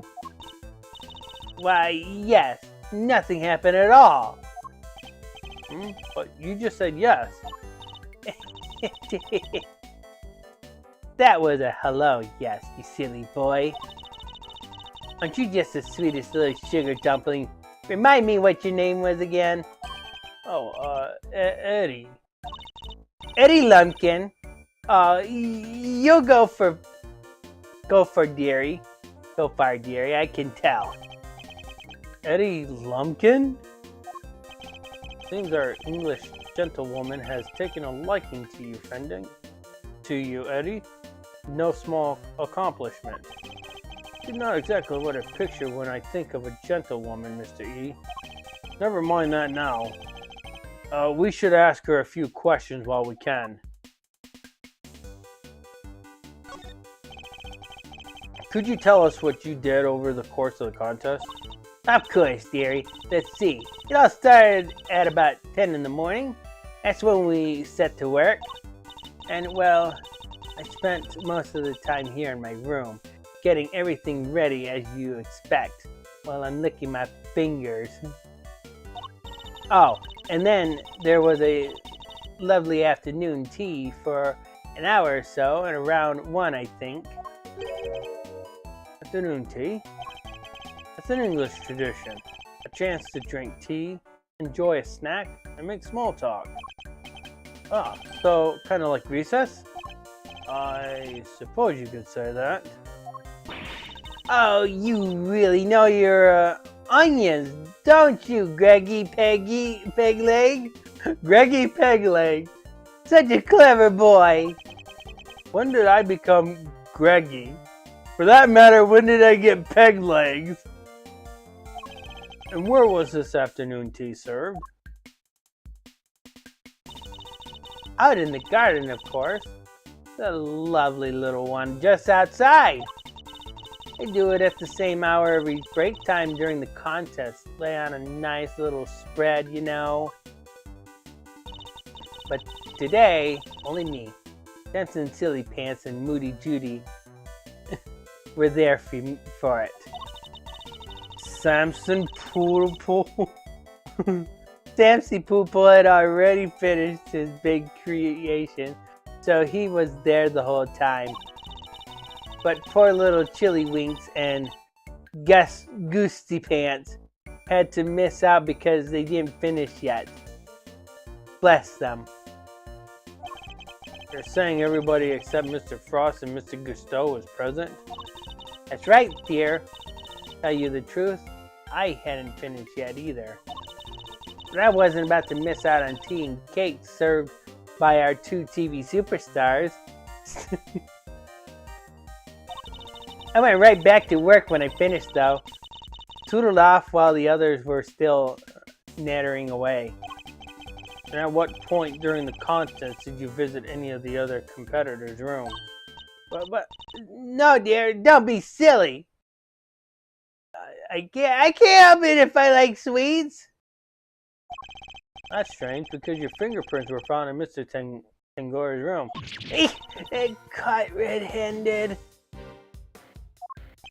Wait, so you admit you were there? Oh, well, I can hardly deny it now, can I? But I didn't kill anybody, I swear. I was just addicted to the sweets. I suppose I better tell you what really happened. Just promise you'll believe me, won't you, dear? What exactly were you doing in Mr. Tengora's room? Well, I suppose you call it research. Research? Sammy Poople's a dab hand when it comes to the old sweet making. Everybody knows that. So when I noticed there was no one in there, I just popped in for a quick bit of research, like I say. Confectionery research. Let's go and visit another contestant's room in the name of research. She was eating.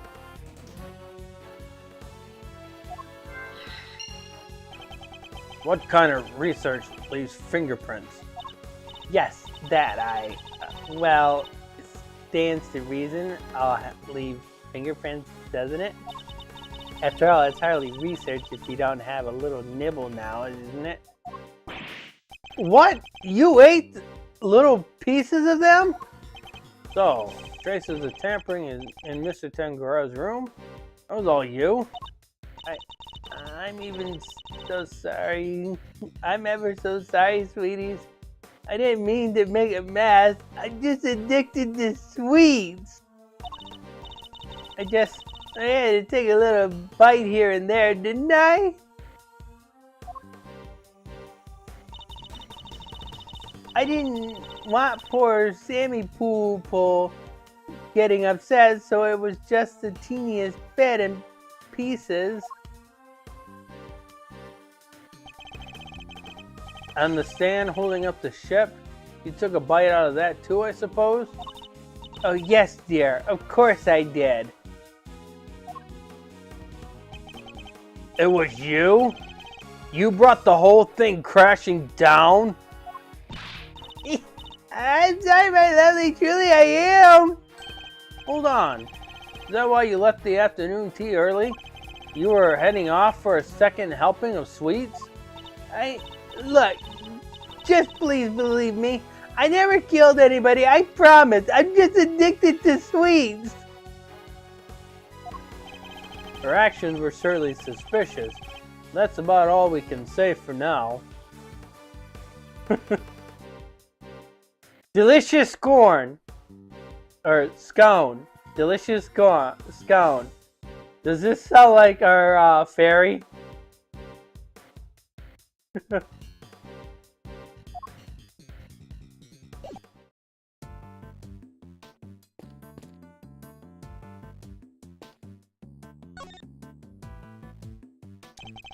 It's an incredible piece of work. Hard to believe this whole castle is made out of sugar and cream. I know, right? It's like we're inside of a magical medieval story or something. Didn't know you were into such fantastic things. Sorry, Mr. Edgeworth. I didn't mean to get so carried away there. Oh, no need to apologize. I admire your enthusiasm. Sometimes wish my own son was animate as you. You have a son, Mr. E? I do. He's still in elementary school, and yet he'd rather read a statue book than a fairy tale. Can't help but worry that his interest will make it hard for him to make friends. Don't say that. He sounds super interesting. He'll make a ton of friends, me included, I'm sure. I like to think you'd be more of a big brother to him than a friend, Eddie. Big brother, huh? Guess I'll have some growing up to do. Better take this more seriously. Indeed. Then, that in mind, shall we continue our investigation? I must scour the scene and inspect anything that catches my attention. The doors of the castle have been left wide open. Yeah, was a guy born in a barn? He could have at least closed them behind him. I'd like to see you say that to Mr. Von Karma's face, Eddie. Wait, there's a bunch of stuff inside. Let's see. Hold it, kid. If anybody's going to be handling evidence, it'll be me.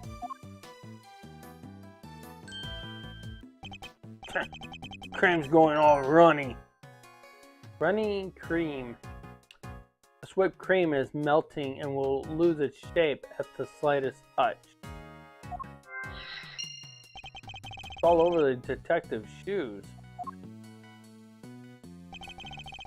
Why are all these items being stored inside a candy castle? Alright, tell me what you want to look at first.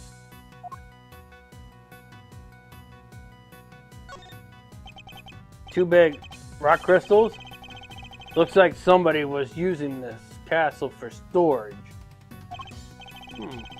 Kinda expected something a little more exciting behind these doors. Oh, I know. Maybe they're giant, uncut gemstones. No. And maybe this whole thing is based on a story about a castle with a priceless treasure hidden inside. I think I'd treat my priceless treasures with a little more care. There's something on the bottom of them. Looks like a stand or something? Rock crystal stands. For some reason, there are stands mounted on the bottom of the rock crystals we found inside the candy castle. I was right! They are gemstones. The stand must be so they can be put on display. Well, whatever they are, it seems they're not just a large set of paperweights. There's a bunch of blue cloths back here. 1, 2, 3, 4 rolls all together. Oh, they certainly aren't made of candy. No idea what this stuff is for. Almost looks like somebody hid it in here. I think I've seen fabric of the same color somewhere else before. Huh? These pillars, they have hexagonal indentation. Looks like something's supposed to go in there. Well, whatever they were, they're gone. They're long gone. Hexagonal indentation, huh? I wonder. Hexagonal indentation. There are hexagonal indentations and both pillars. I wonder what they're for. Castle's covered in whipped cream, so maybe a giant strawberry? Giant strawberry with hexagonal bottoms? Look, I like strawberries, okay? Can't blame a guy for wishing. I prefer bananas myself. Blueberries for me.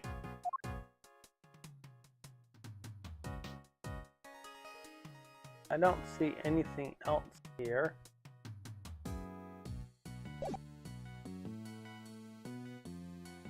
Okay. Let's deduce.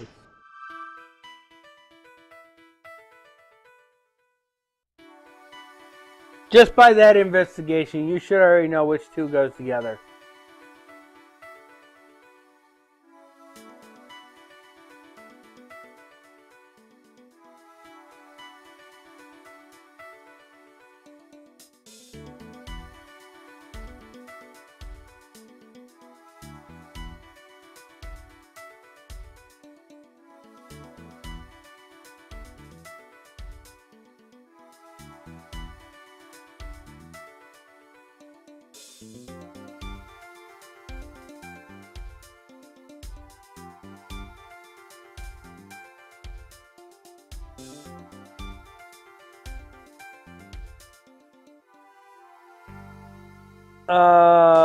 No. That's not gonna help us.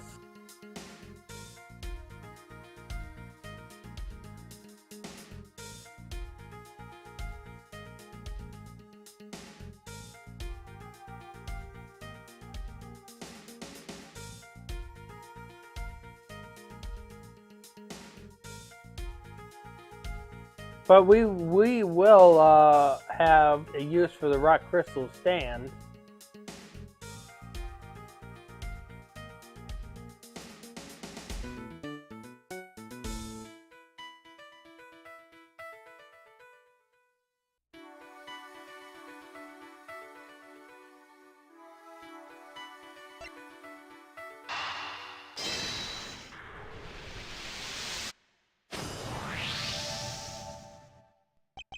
Rock crystal stands and the pillars in front of the castle features the same hexagonal shape.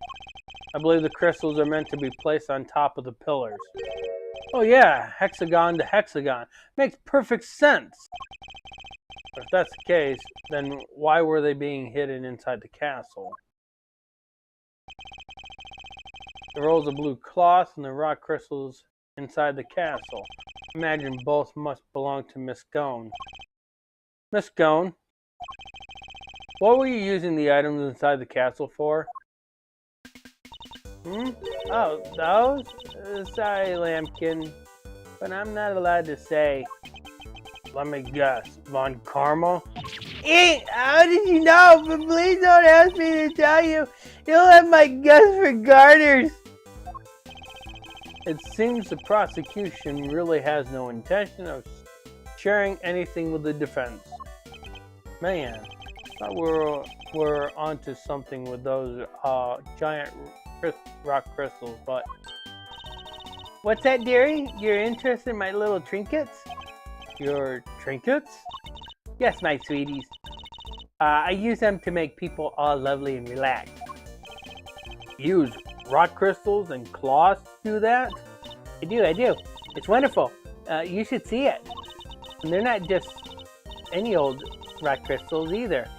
They're giant big lumps of salt with lights inside them.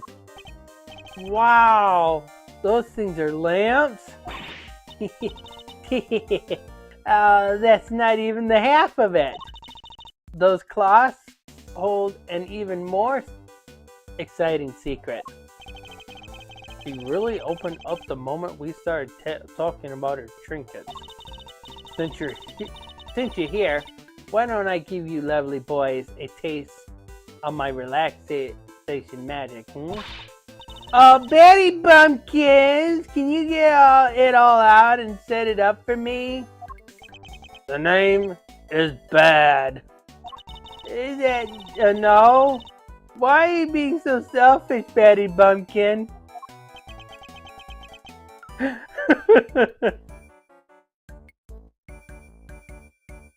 Let's hope our fairy doesn't pick up this habit.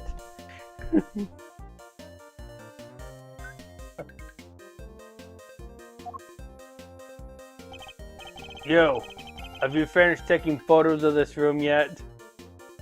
Yes, sir. We have, sir. Then help Miss Scone here with something, will you? Yes, sir. Right away, sir. Oh, you're a sweetie at heart, aren't you, Batty B? That's amazing, Miss Scone. You got him to do exactly what you wanted. That's some talent.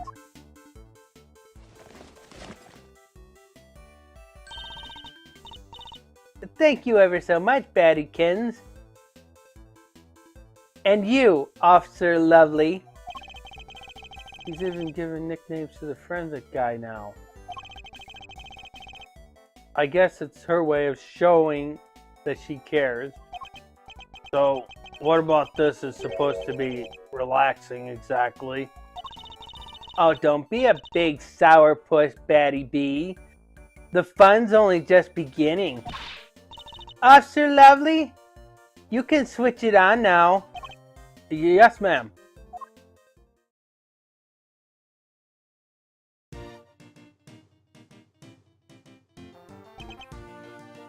Huh. Wow! It's beautiful! It is. Wish my son were here to see it. Isn't it though? Isn't it just wonderful? The 4 adorable elves and the sweetest little castle made of sweets. That's my theme, you see. And I thought it would be extra lovely if it was all lit up. Isn't it the nicest thing you've ever seen?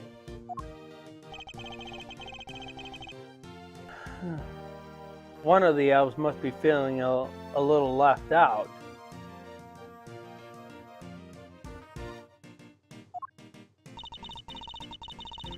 This is how it's supposed to look for the contest. But I'm glad you lovely boys got to see it at least. Wait, shouldn't the lamps be lit up too? What's happened there, I wonder? I think we'd better take a look at the lamps and the elves one more time.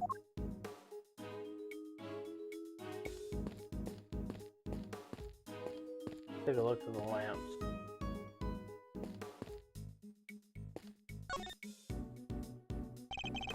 I must scour the scene and inspect anything that catches my attention.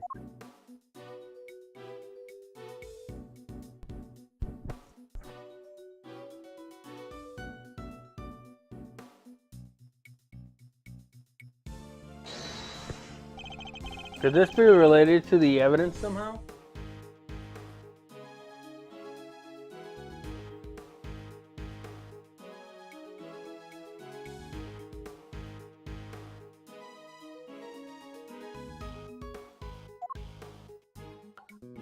Okay. Open.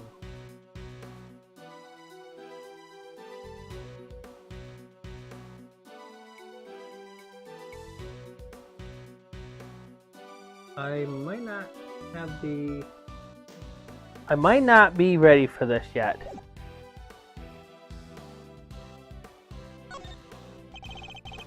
The doors look nicely decorated now thanks to the beautiful cloth around it. A cloth which we found inside the castle. A welcoming doorway makes a welcoming home. That's just common sense for us detectives. Says the man who just trampled all over the castle's entranceway. But I'll hold my tongue for now.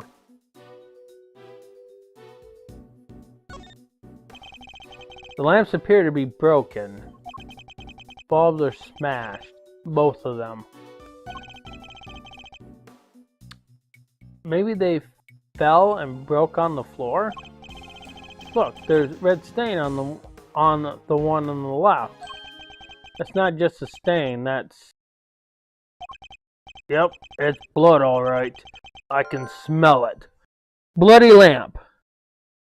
The salt lamp is stained with somebody's blood. What? But blood? Why is there blood on this lamp? Could it have something to do with why its bulb is broken? We'd better take a closer look at this one too. Okay.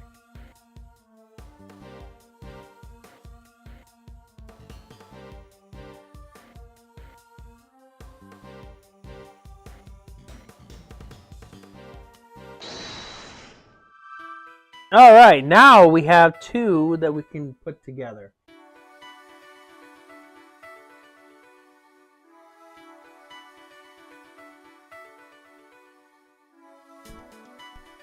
Die? Now you should know which two goes together.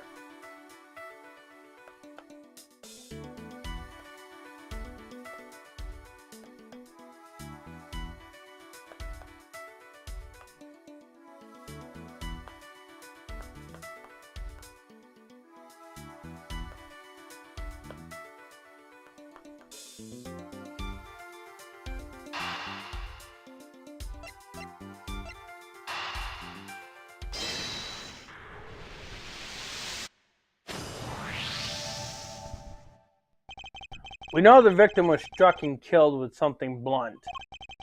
And we found blood on one of the lamps, which has a smashed bulb inside.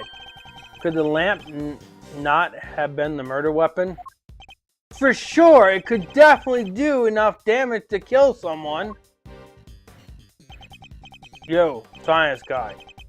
Did you finish analyzing the blood from the lamp yet? Yes, sir. Just got done a minute ago, sir. The blood is the victim's, no doubt about it. There you have it. Salt lamp added to the court record. So the murder weapon was hidden in Miss Gorn's room. I'm beginning to think we may need to add her to our list of suspects. No, that's not right.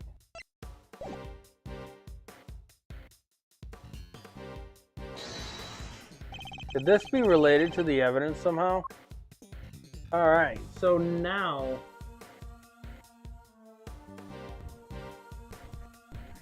we can do this. So it really doesn't exactly matter which one I use. There are three things that I could use to deduce. So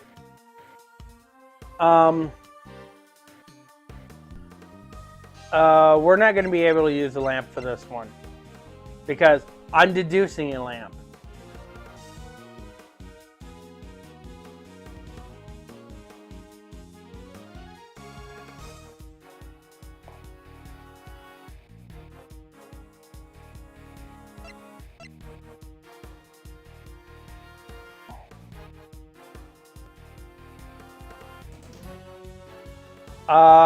Is there an evidence you want to see details for? This was not going to be related to the notes.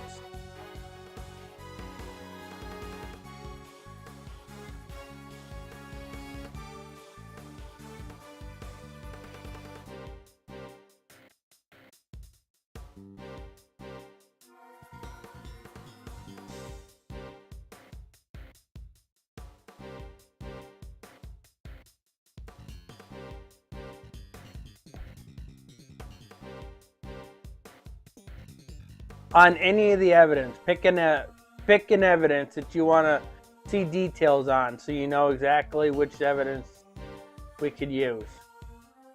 Basically, you already know crime scene notes. It's about the victim, and he was killed by blunt force trauma. You want to look at the details on this? Prize, the ultimate cookbook, the title, the world's greatest confectioner, rules.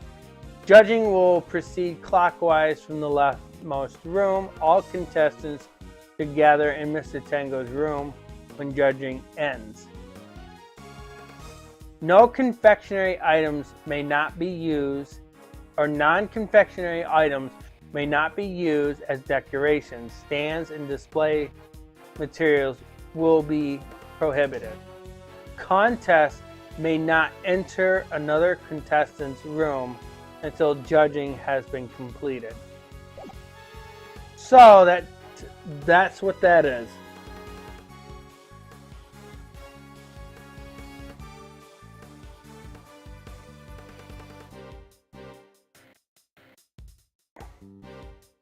Eureka! Take a look at the list of rules for the contest, Detective. Non-confectionery items may not be used as decoration. That means the salt lamp and the luminous cloth would both have been against the rules. Scone's rule breaking. Scone used decorations that weren't made for confectionery.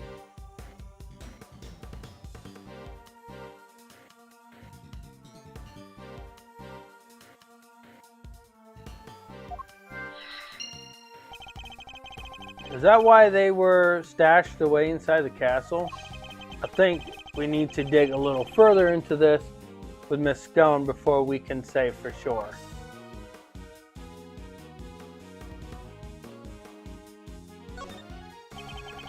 My shoes are already covered in cream.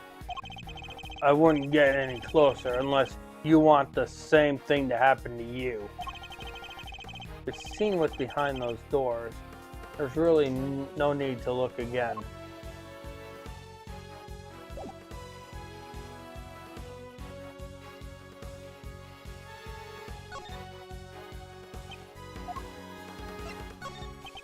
Now that we know more, we should probably take another look at a few things. Agreed. The luminous cloth, the elves, the lamps. I think all three might merit a second glance. Why were they in the castle? More to the point, why were they hidden inside the castle? Something stinks. It's not all this cream that's gone bad. It's Scone. We should look over the scene again and see if we can uncover anything new.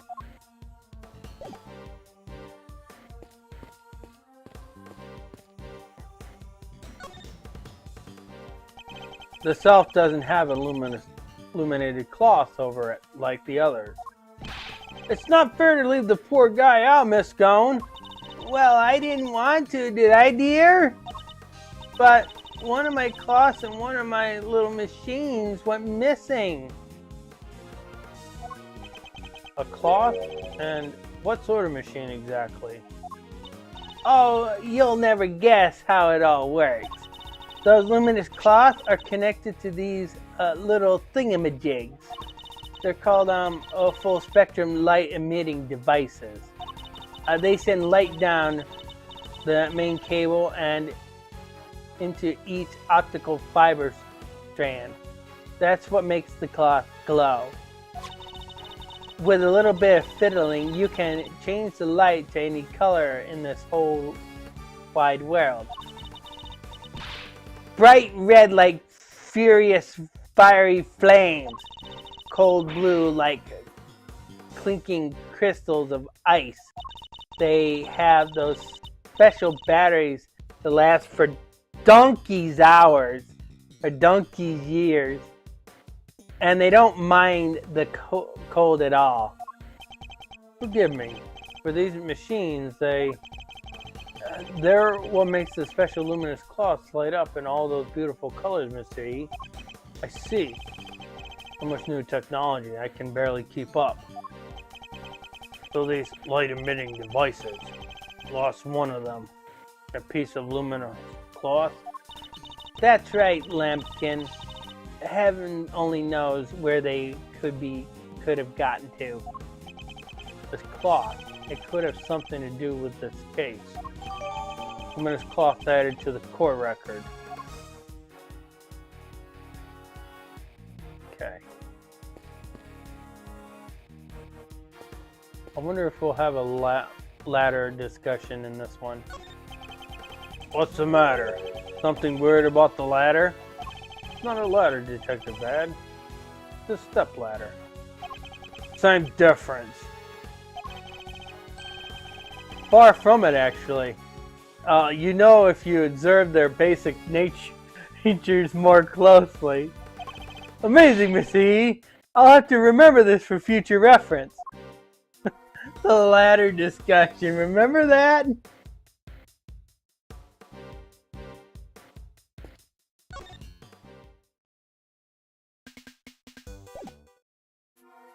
Okay.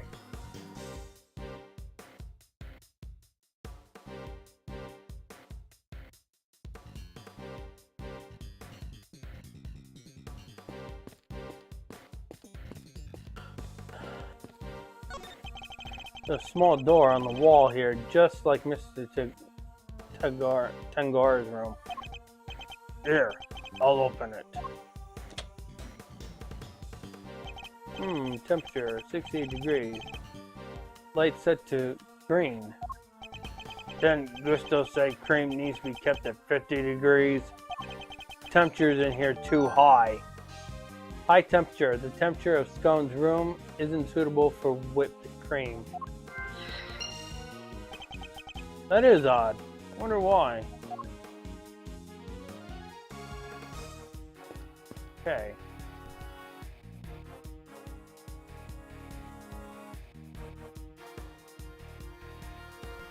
I wonder if we have anything.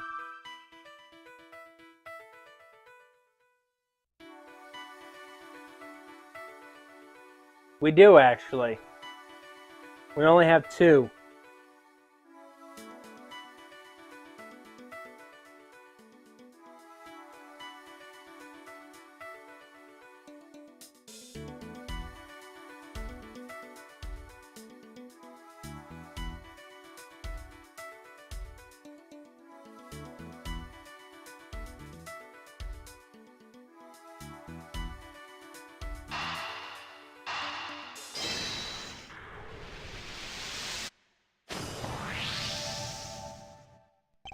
The whipped cream in this room is collapsing because the temperature is too high. At 68 degrees. My messed up shoe can vouch for that. And yet, when you open the door to the castle, the handles themselves were just fine. Yeah, they were sturdy than expected. Sturdy? That's not the way I would have described most things made of confectionaries. I think we'd better take another look at those handles.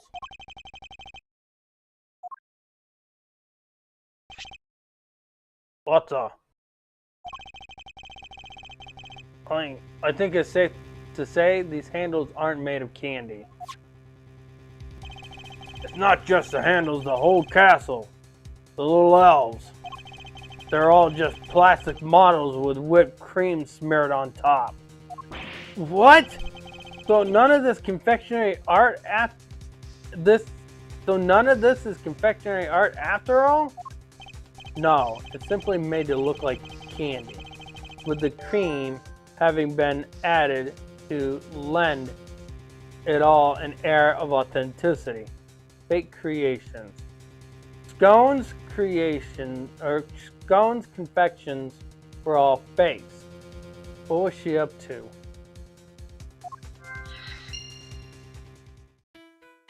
Alright, now we have 2 more.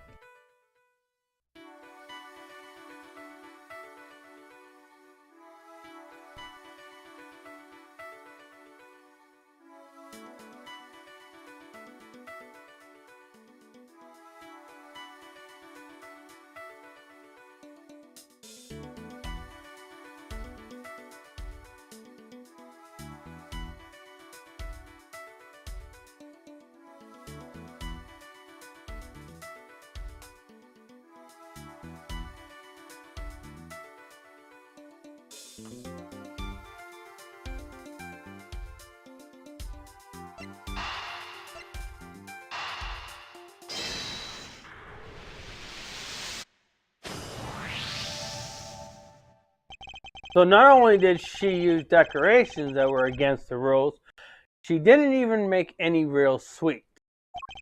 Miss Scones made a mockery of the rules. Yeah, guess she's not gonna get crowned world's greatest now. And why is she so... And why is it so warm in here? You think it's got something to do with all this? Fake confections added to the court record. That's a good question. I think we'd better go ask Miss Corn herself.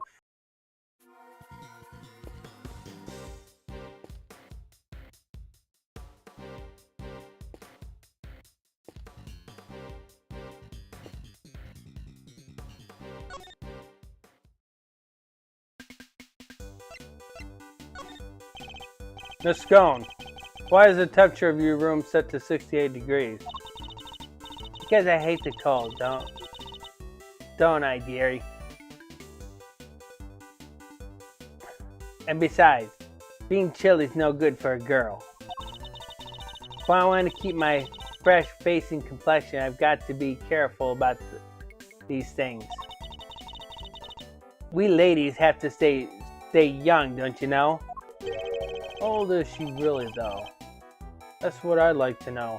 It's not polite to speculate on a person's age, Eddie. But most of your work is made of whipped cream. And whipped cream needs to be kept at 50 degrees or it starts to deflate. Is that so, dearie? Well, silly me.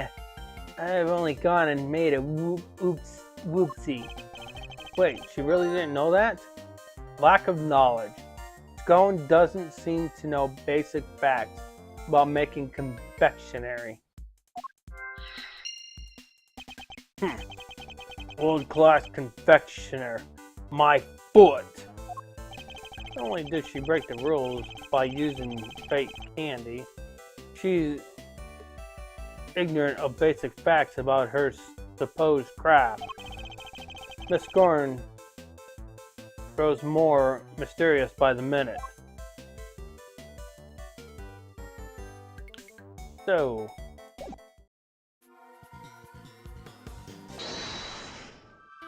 we're down to the last two.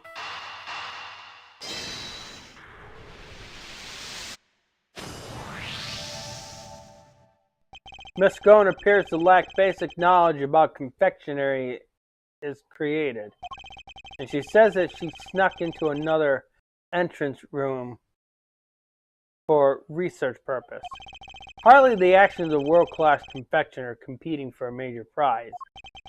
Yeah, not how I picture a top pro acting. Does she maybe just lack a little confidence, or is she not actually a confectioner at all? Perhaps she had another agenda altogether.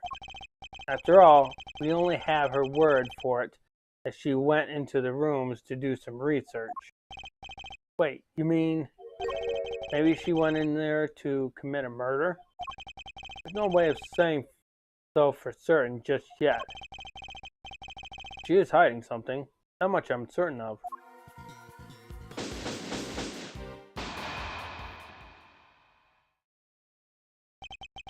That's enough investigating for now. Don't you think? Okay. We're almost finished. And I remember you saying about the last one how they were being long. How does this make you feel? That they're not that long? Yes. We're certainly found plenty of interest. But this is going to be this isn't going to last that long. We're going to jump back into long parts.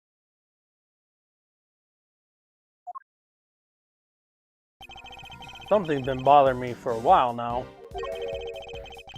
Mr. Von Karma would have surely found the murder weapon when he searched this room.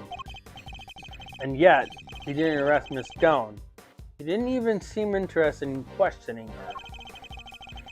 I think our first priority should be to find out what he's really up to. Detective Bad, I have a few things I'd like to ask Mr. Von Karma. Me too. Him and Scorn. Eat! How could you, Batty Bumpkin? Stop staring at me like that! Okay, so I'm as big as a Thanksgiving turkey, so you don't have to glare at me like that. Don't want to get roasted.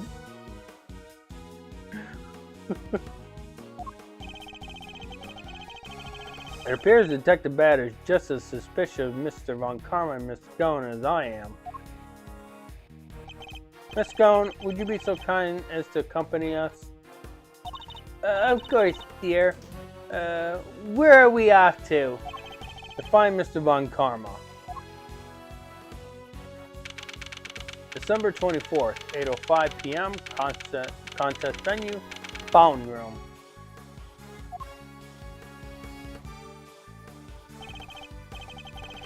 Mr. Von Karma, would like to speak with you if that's all right.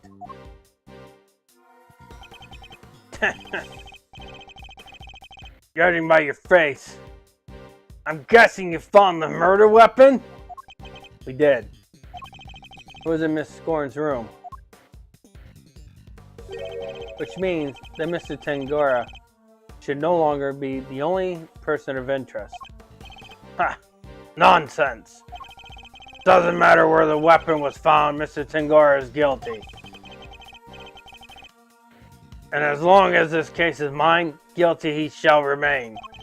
How can you be so sure of Mr. Tangora's guilt?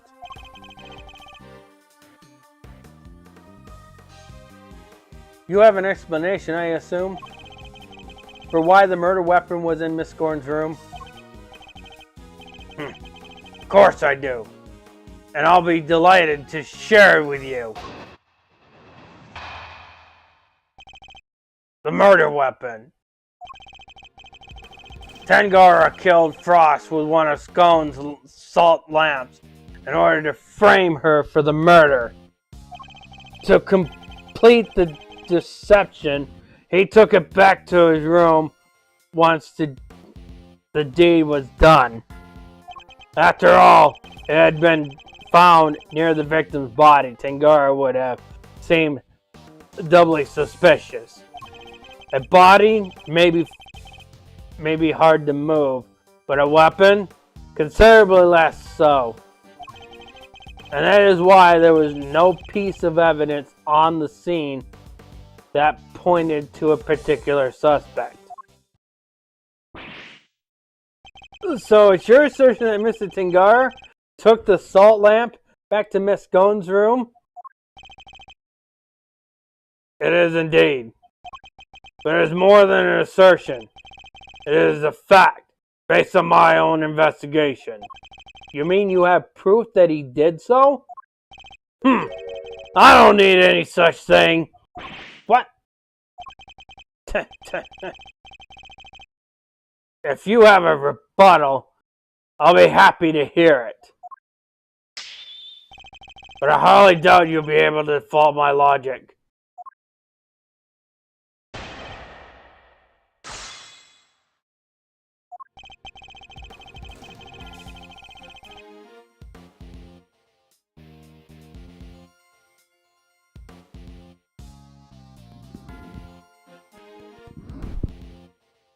Hold it. So he took one of the salt lamps from Miss Scone's room back to his own? Indeed. He prepared it beforehand knowing that it would be the perfect weapon with which to kill Frost. But we found the lamp in Miss Scorn's room. Surely this casts Miss Scorn herself into suspicious light? Perhaps if you would let me finish. Now, as I was saying,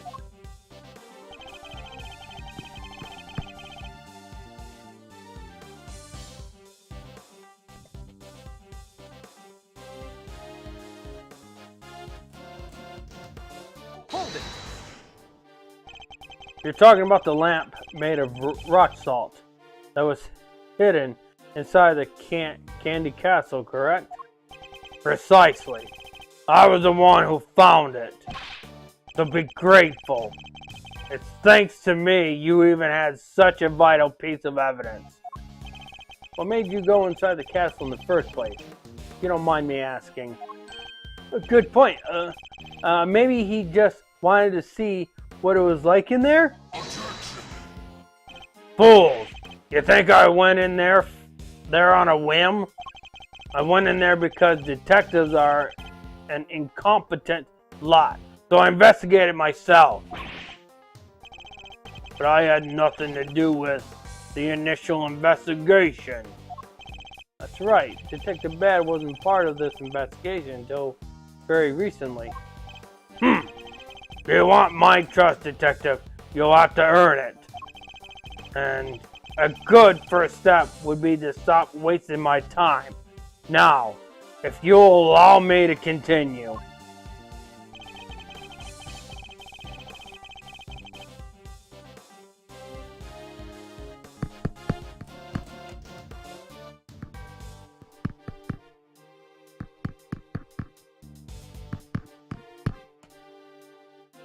Hold it. But he came under suspicion anyway, due to the body being in his room. So why? Would you like to hear a favorite expression of mine? Even a dog can hold still and stay. Now let me finish. If only I could say the same to you. Wreaths. Very coincidental that we're doing this in December, right?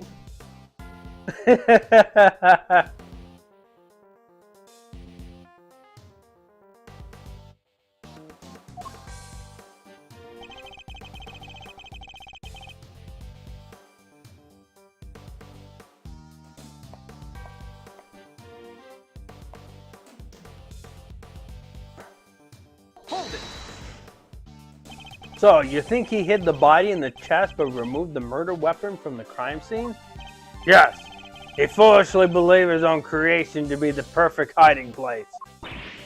I'm sorry, I had to help myself. Like you mean you couldn't help yourself, no? He doesn't seem very sorry to me. In any case, the weapon was taken away while the body remained at the scene of the crime.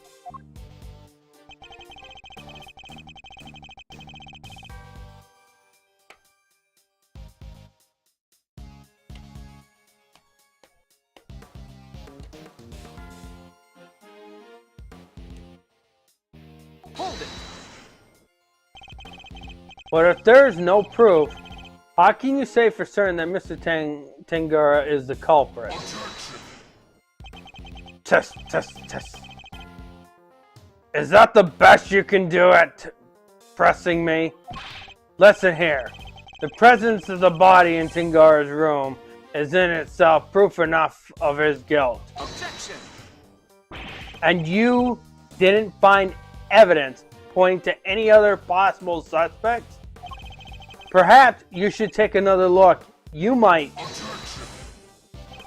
You really don't give up, do you? There's no need to take another look. Tangara is guilty. End of story. If you insist on asserting otherwise, then show me some proof to back up your ridiculous claims. I have to think back over the scene of the crime. If Mr. Tangara really isn't guilty, then there must be something that points to somebody else. Pressing Mr. Von Karma on any of his statements won't have much of an effect, I fear. My only hope is to find a piece of evidence that contradicts his claims.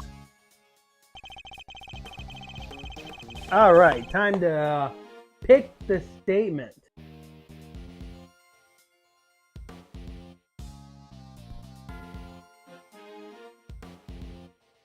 You say the fourth one? Let's see what the fourth one says. A body may be hard to move, but a murder weapon considerably less so.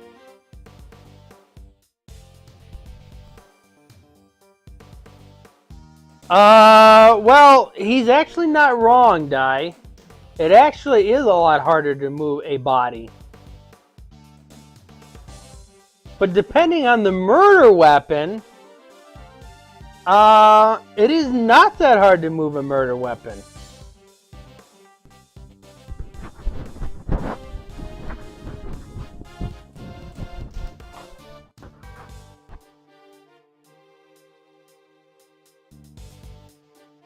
We'll present once we find the statement.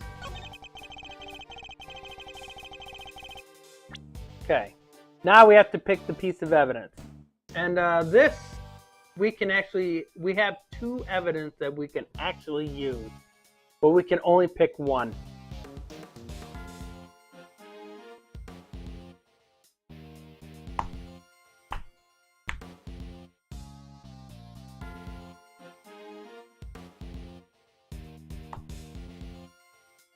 Well, the lamp was not in Tengara's room. If you're going to use something that was in the room, it has to be something other than the lamp.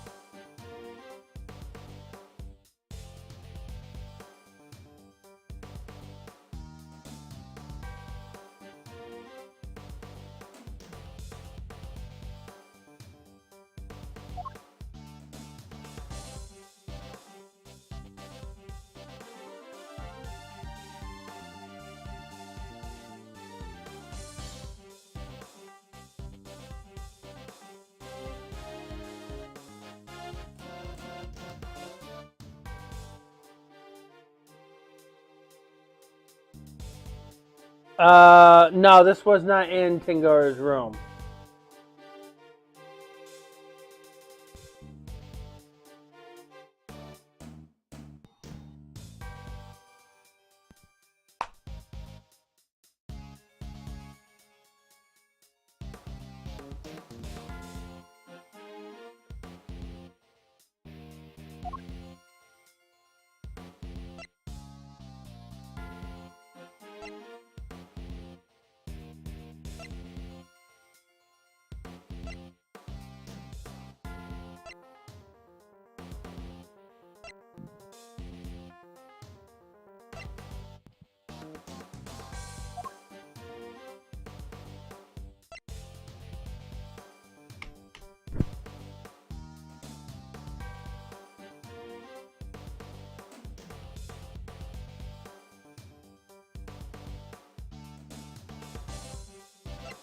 Objection!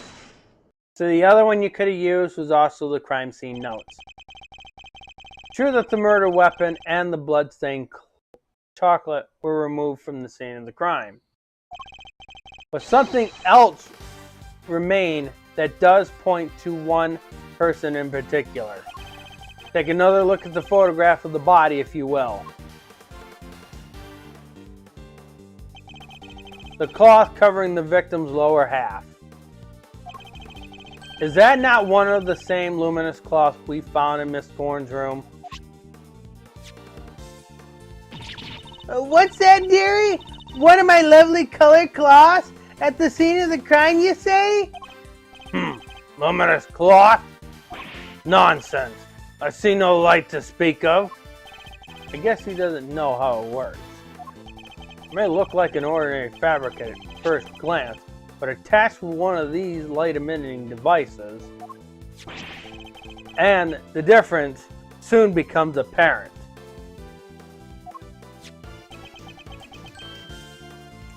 Yes, he did not know. Oh, I've also noticed something. He's not grabbing his arm on this sprite. In the first Ace Attorney game, when he has this face, he's grabbing his left arm.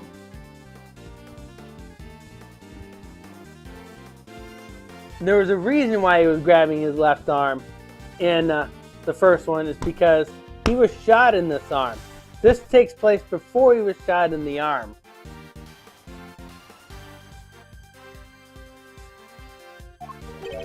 Look at his face. I don't think he was expecting that. But the fact that the cloth can be lit up is neither here nor there. We have to show why it's important.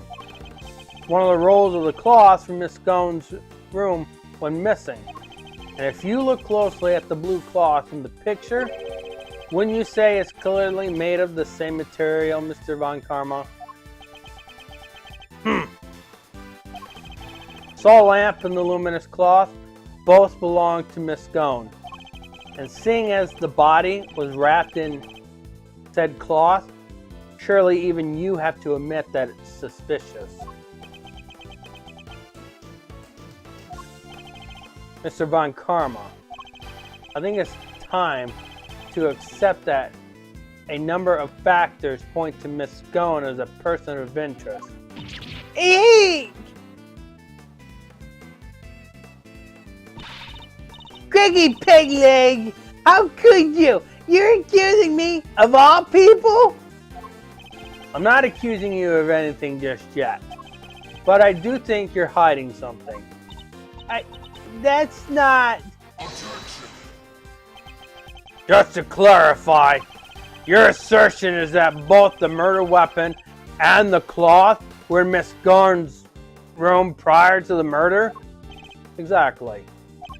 Test, test, test, test, test. Is something funny? Only that you walked so carelessly into my trap. Neither the cloth nor the murder weapon were in fact in her room. So sorry to break it to you. What does he mean? Tangora spotted them before the contest began and noted the lamp and the cloth contravened the rules. He subsequently confiscated them and took them to his own room for safekeeping. What? Then after the contest began, nobody saw hide or hair of Frost as he had secluded himself in his room. The only person capable of entering his locked room was Tangora, possessing, as he did, the only key. And, as you now know, he was also in possession of the lamp used to commit the murder. So you see, I have everything I need to get Tangora convicted all along. Well, how does it feel to have lost to me before even setting foot in a courtroom?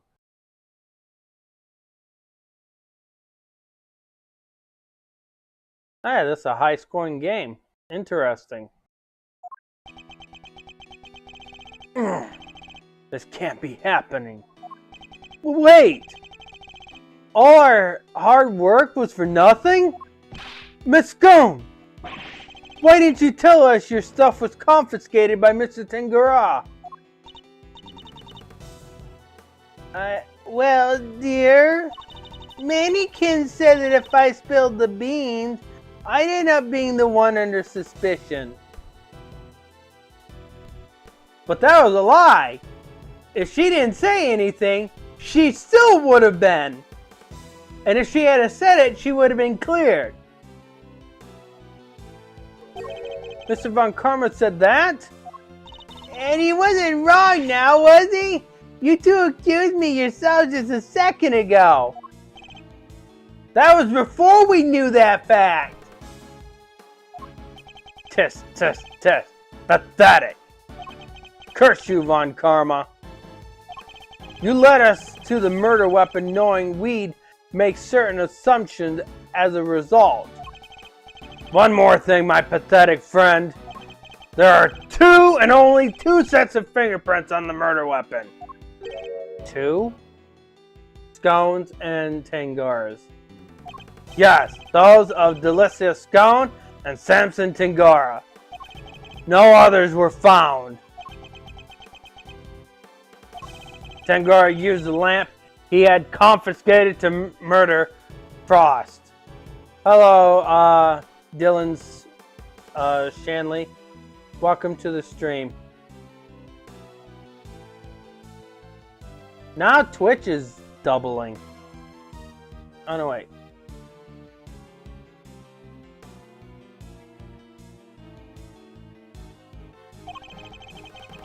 And was foolish enough to hide it in Scone's room without first removing his fingerprints. Test, test, test. At this rate, no one would even need to testify.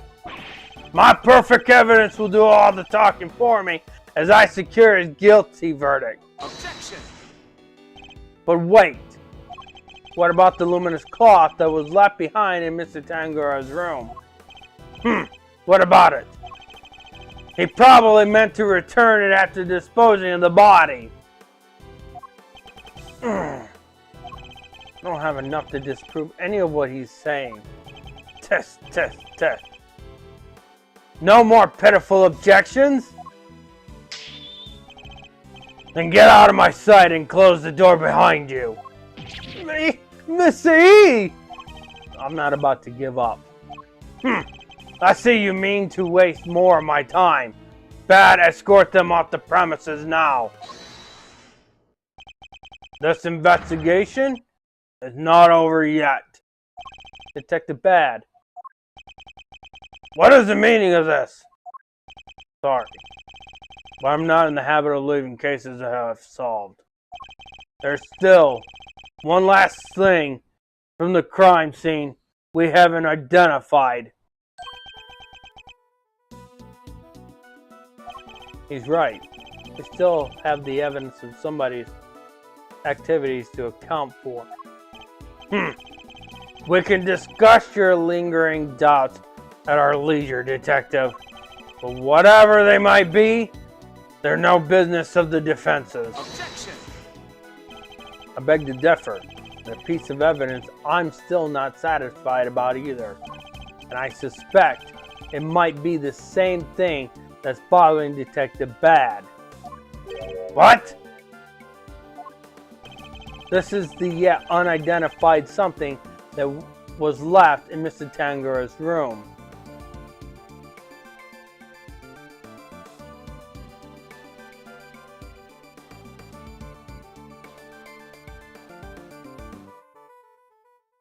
What do you think they're talking about?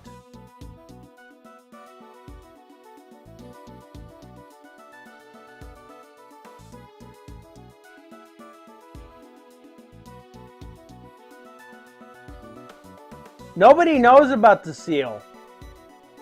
Nobody knows anything about the seal.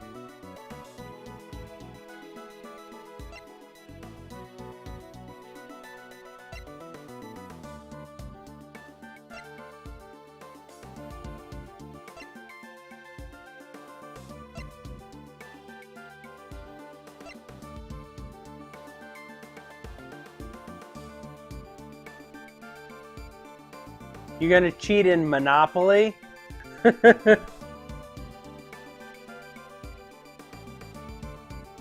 Go directly to jail. Do not pass go. Do not collect $200.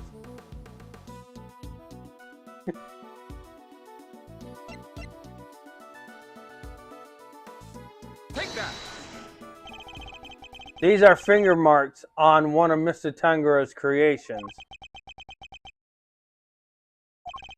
Supposing they belong to the murderer, it could certainly explain how their prints didn't end up on the murder weapon.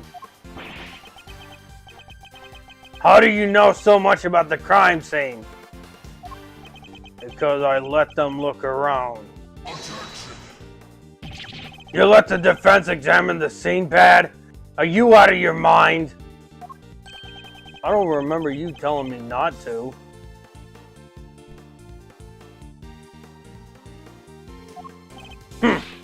Insolent worm, you would do well to remember this then, Detective, that the results of your next salary review is up to me. Oof. Detective Bad's in trouble now too. I'm sure glad you're my boss, Mr. Edgeworth. As long as you remember that the results of your salary review is up to your preference on this case. A mere attorney uncovering such a fact based on a Corsi investigation. I'm almost impressed. But it's entirely possible that those finger marks belong to Tangara. After all, he wore gloves while preparing his creations. Objection!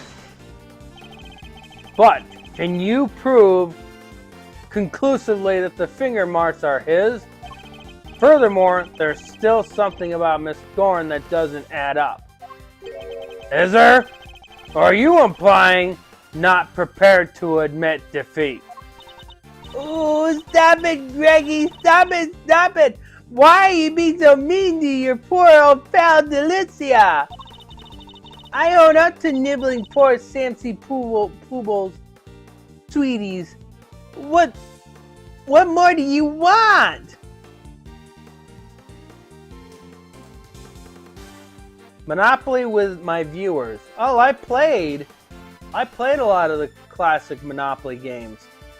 I have the NES Monopoly. I have Game Boy Color Monopoly. I have Super Nintendo Monopoly.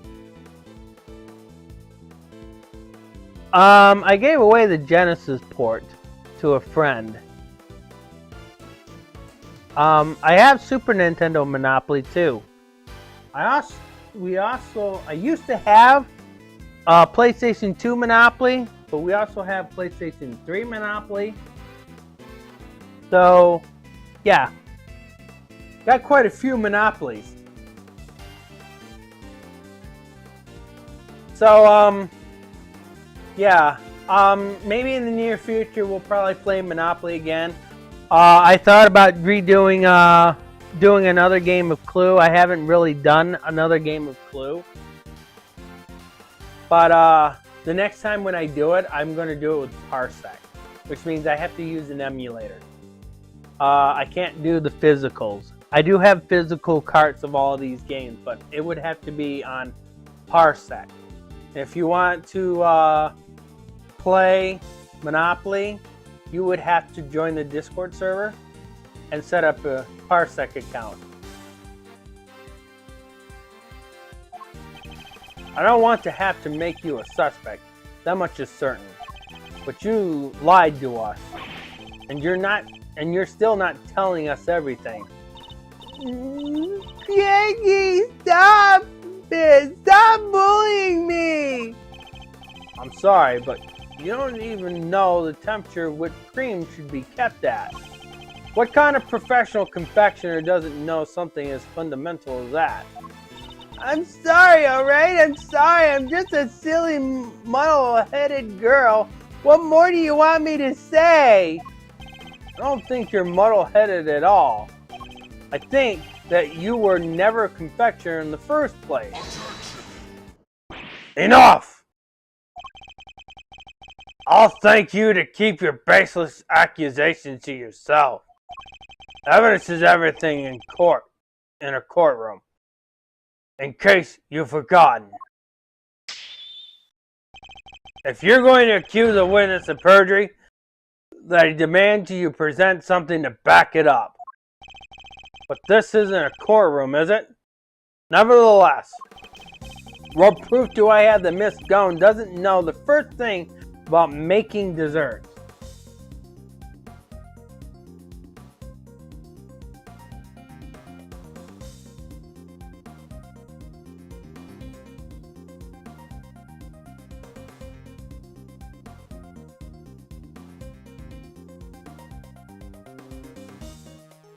This should be pretty easy, Di.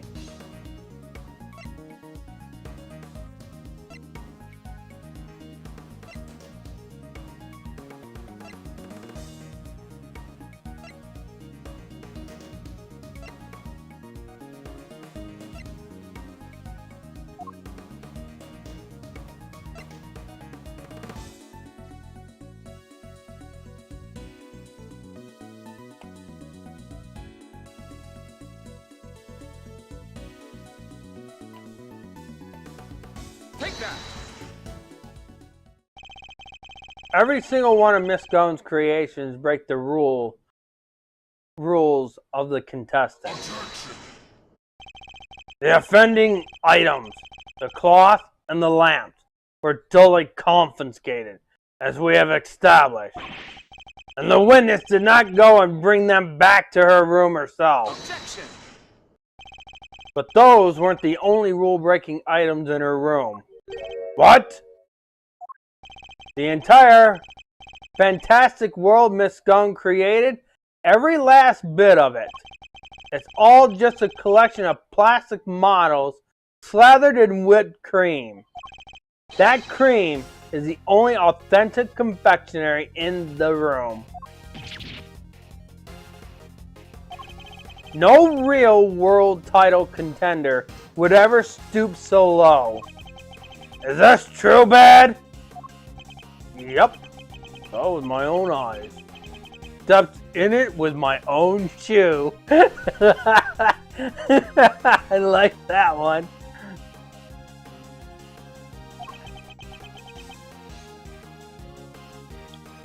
And the weird thing about it is, Von Karma was in that room before then. How come he didn't suspect it? Did we finally convince him? Whether her lie exposed like this, surely he can't continue to deny the facts. Miss Scone, your actions place you firmly on our list of suspects. But no, dear, I'm no killer! Then why don't you start telling us the truth? Who are you really, and why were you tampering with your rival's work? Alright.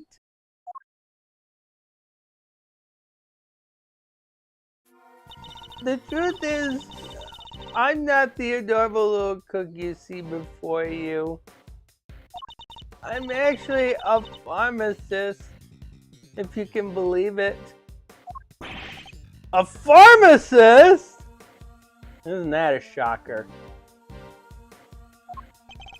I can't blame him for being so surprised. This couldn't be further from what we've imagined. So what's somebody in your line of work doing entering a contest like this one? Well, I just love eating sweeties.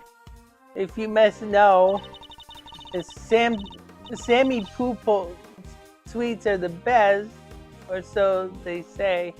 I just had to enter.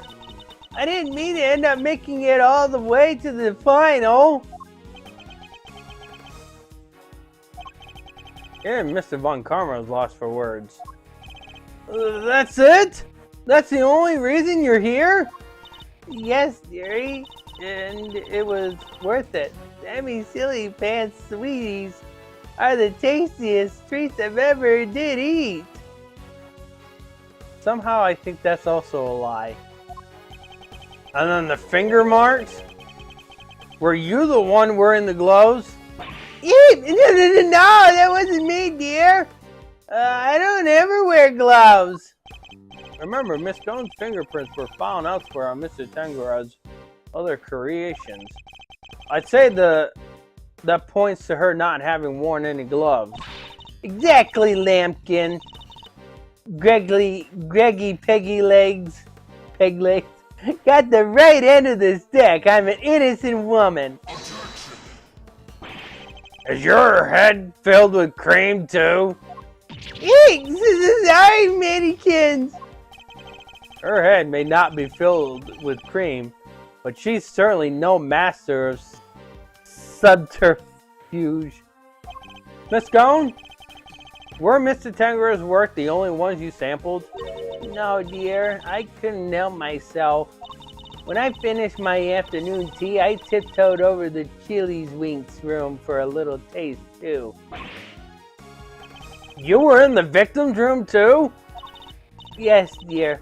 Nobody was in there, you see. Quite possibly because the occupant was already dead. But I could only stomach only a little bit. I never tasted anything so salty in all my life. So I had myself one of those tasty star-shaped bits off the side to cleanse my palate. You have quite the sweet tooth, don't you, Miss Scone? Indeed. What didn't she sample? That's everything, I promised. Greggy Peggy kills mannequins. I'm so sorry, I didn't mean to make a mess of things. As long as what you told us is the truth, that's all that matters in the end. Do not think for a second that this means I myself believe you. I'm going to investigate the room now. We'll see how truthful you've really been after I'm through. Mr. Von Como, please let me accompany you. I think it's only fair that we be allowed to investigate the veracity of our conclusions. Accompany me if you like, but don't think for a second you'll be permitted to conduct your own investigations. We'd like to accompany you all the same. December 24th, 9 o'clock p.m. Contest venue, Frost Room. What is the meaning of this?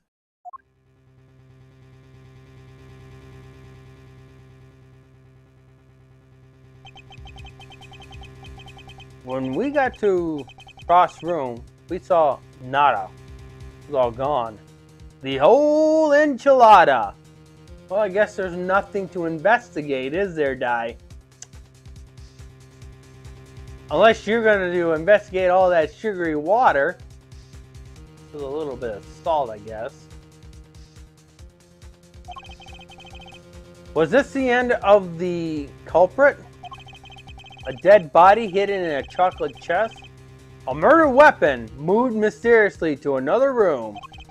This case was a real peach, and it was going to take some serious sleuthing to get to the bottom of it all.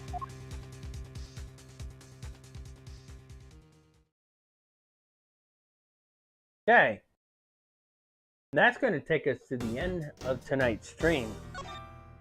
Questions, concerns, criticisms.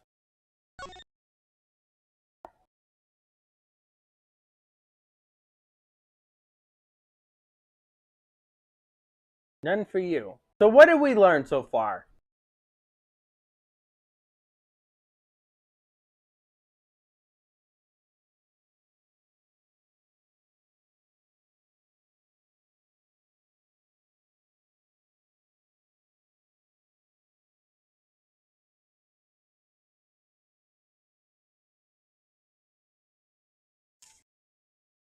Anybody want to recap what we learned?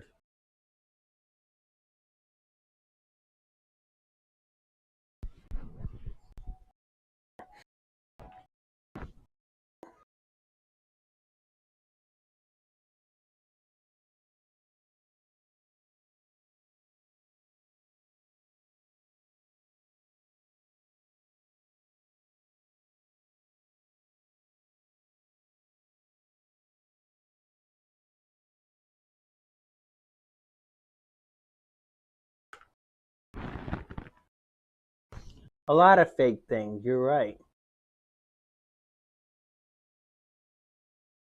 So let's go and take a look at the characters. We're going to compare them to the... there's also a fan translation.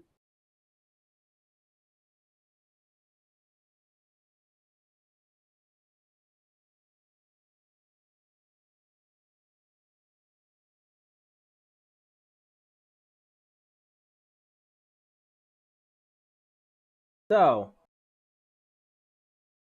Samson Tangara, we look at him.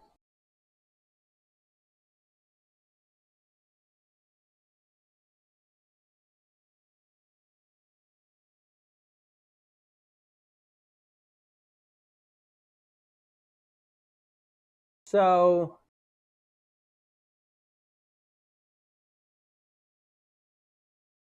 in the unofficial release, his name was Jeffrey Jeff Masters.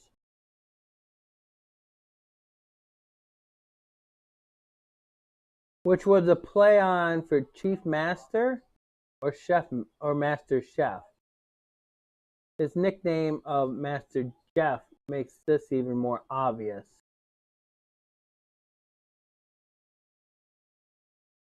Artie Frost.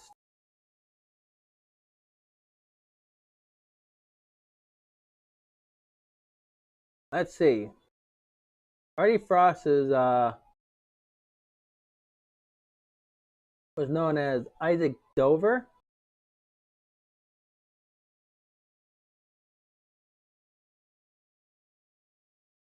So we learned about Paul Hellique,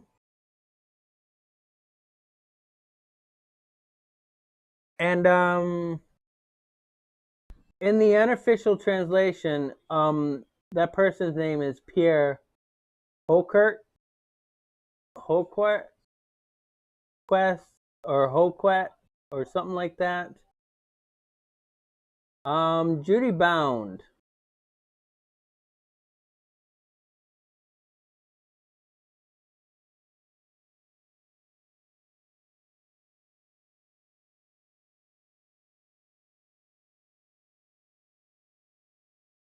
In the unofficial translation, her name is Catherine Kate Hall,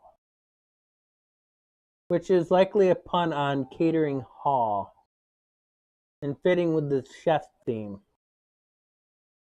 This is established by her given name, Kate.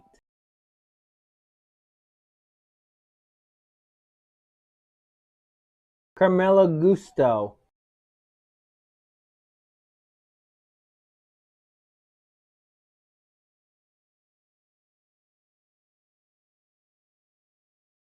So, Carmelo Gustos.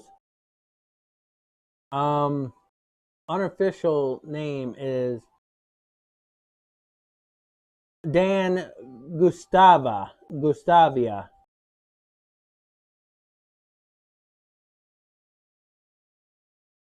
With his last name sounding similar to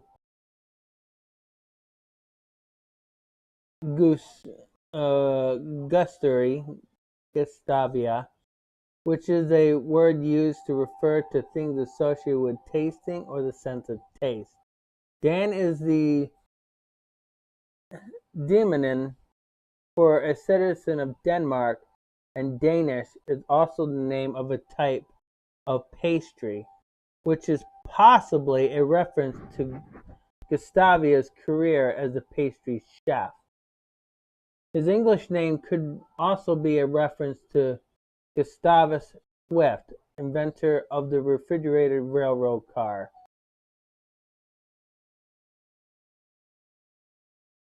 Delicia Stone.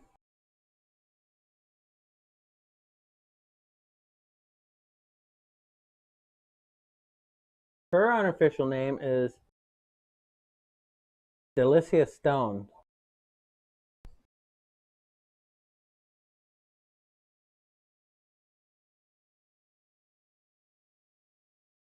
Scone's name in the unofficial English fan translation is changed only slightly to Delicia Scones.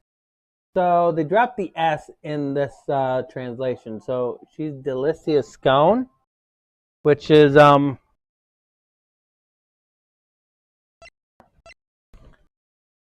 was Delicia Scones.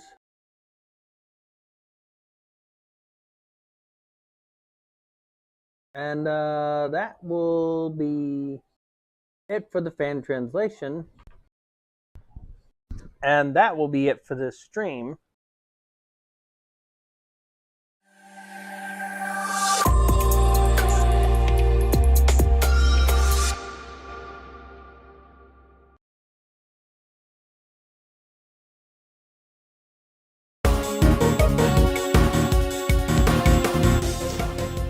So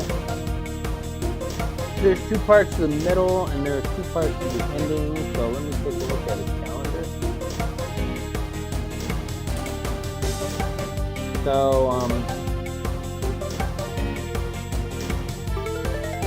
if it goes as planned, we may have this finished before Christmas.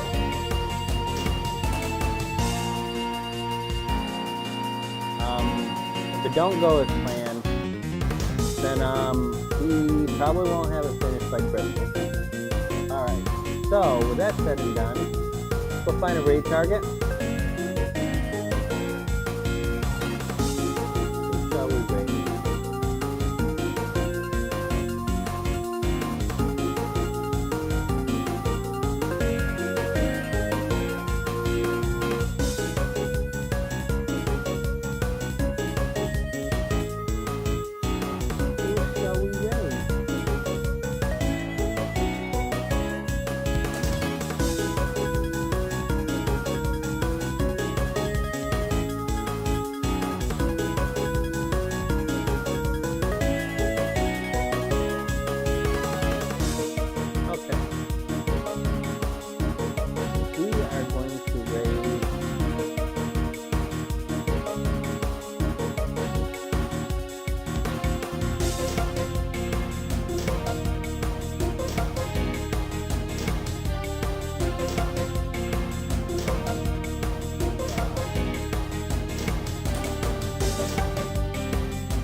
Cobra Gaming. He's doing Skyward Sword. That's going to be it for me for tonight. Tomorrow we're going to, Andy's going to be streaming Zero Time Dilemma. I'm going to go back and we're going to do part 4 of Dot Hack for the first time. Thursday is going to be The Sims 2 on the PS2, and Friday is going to be Castlevania Curse of Darkness. I may do the alternating every other week for, like we did before we started to do our regular schedule. Go back to Castlevania, the Castlevania collection. If Tara finishes The Sims 2 for the PS2, she may start the next game herself, or she may wait. We'll figure that out. Till then, this is where I'm going to end for tonight's stream. You guys all have a wonderful night. You're welcome.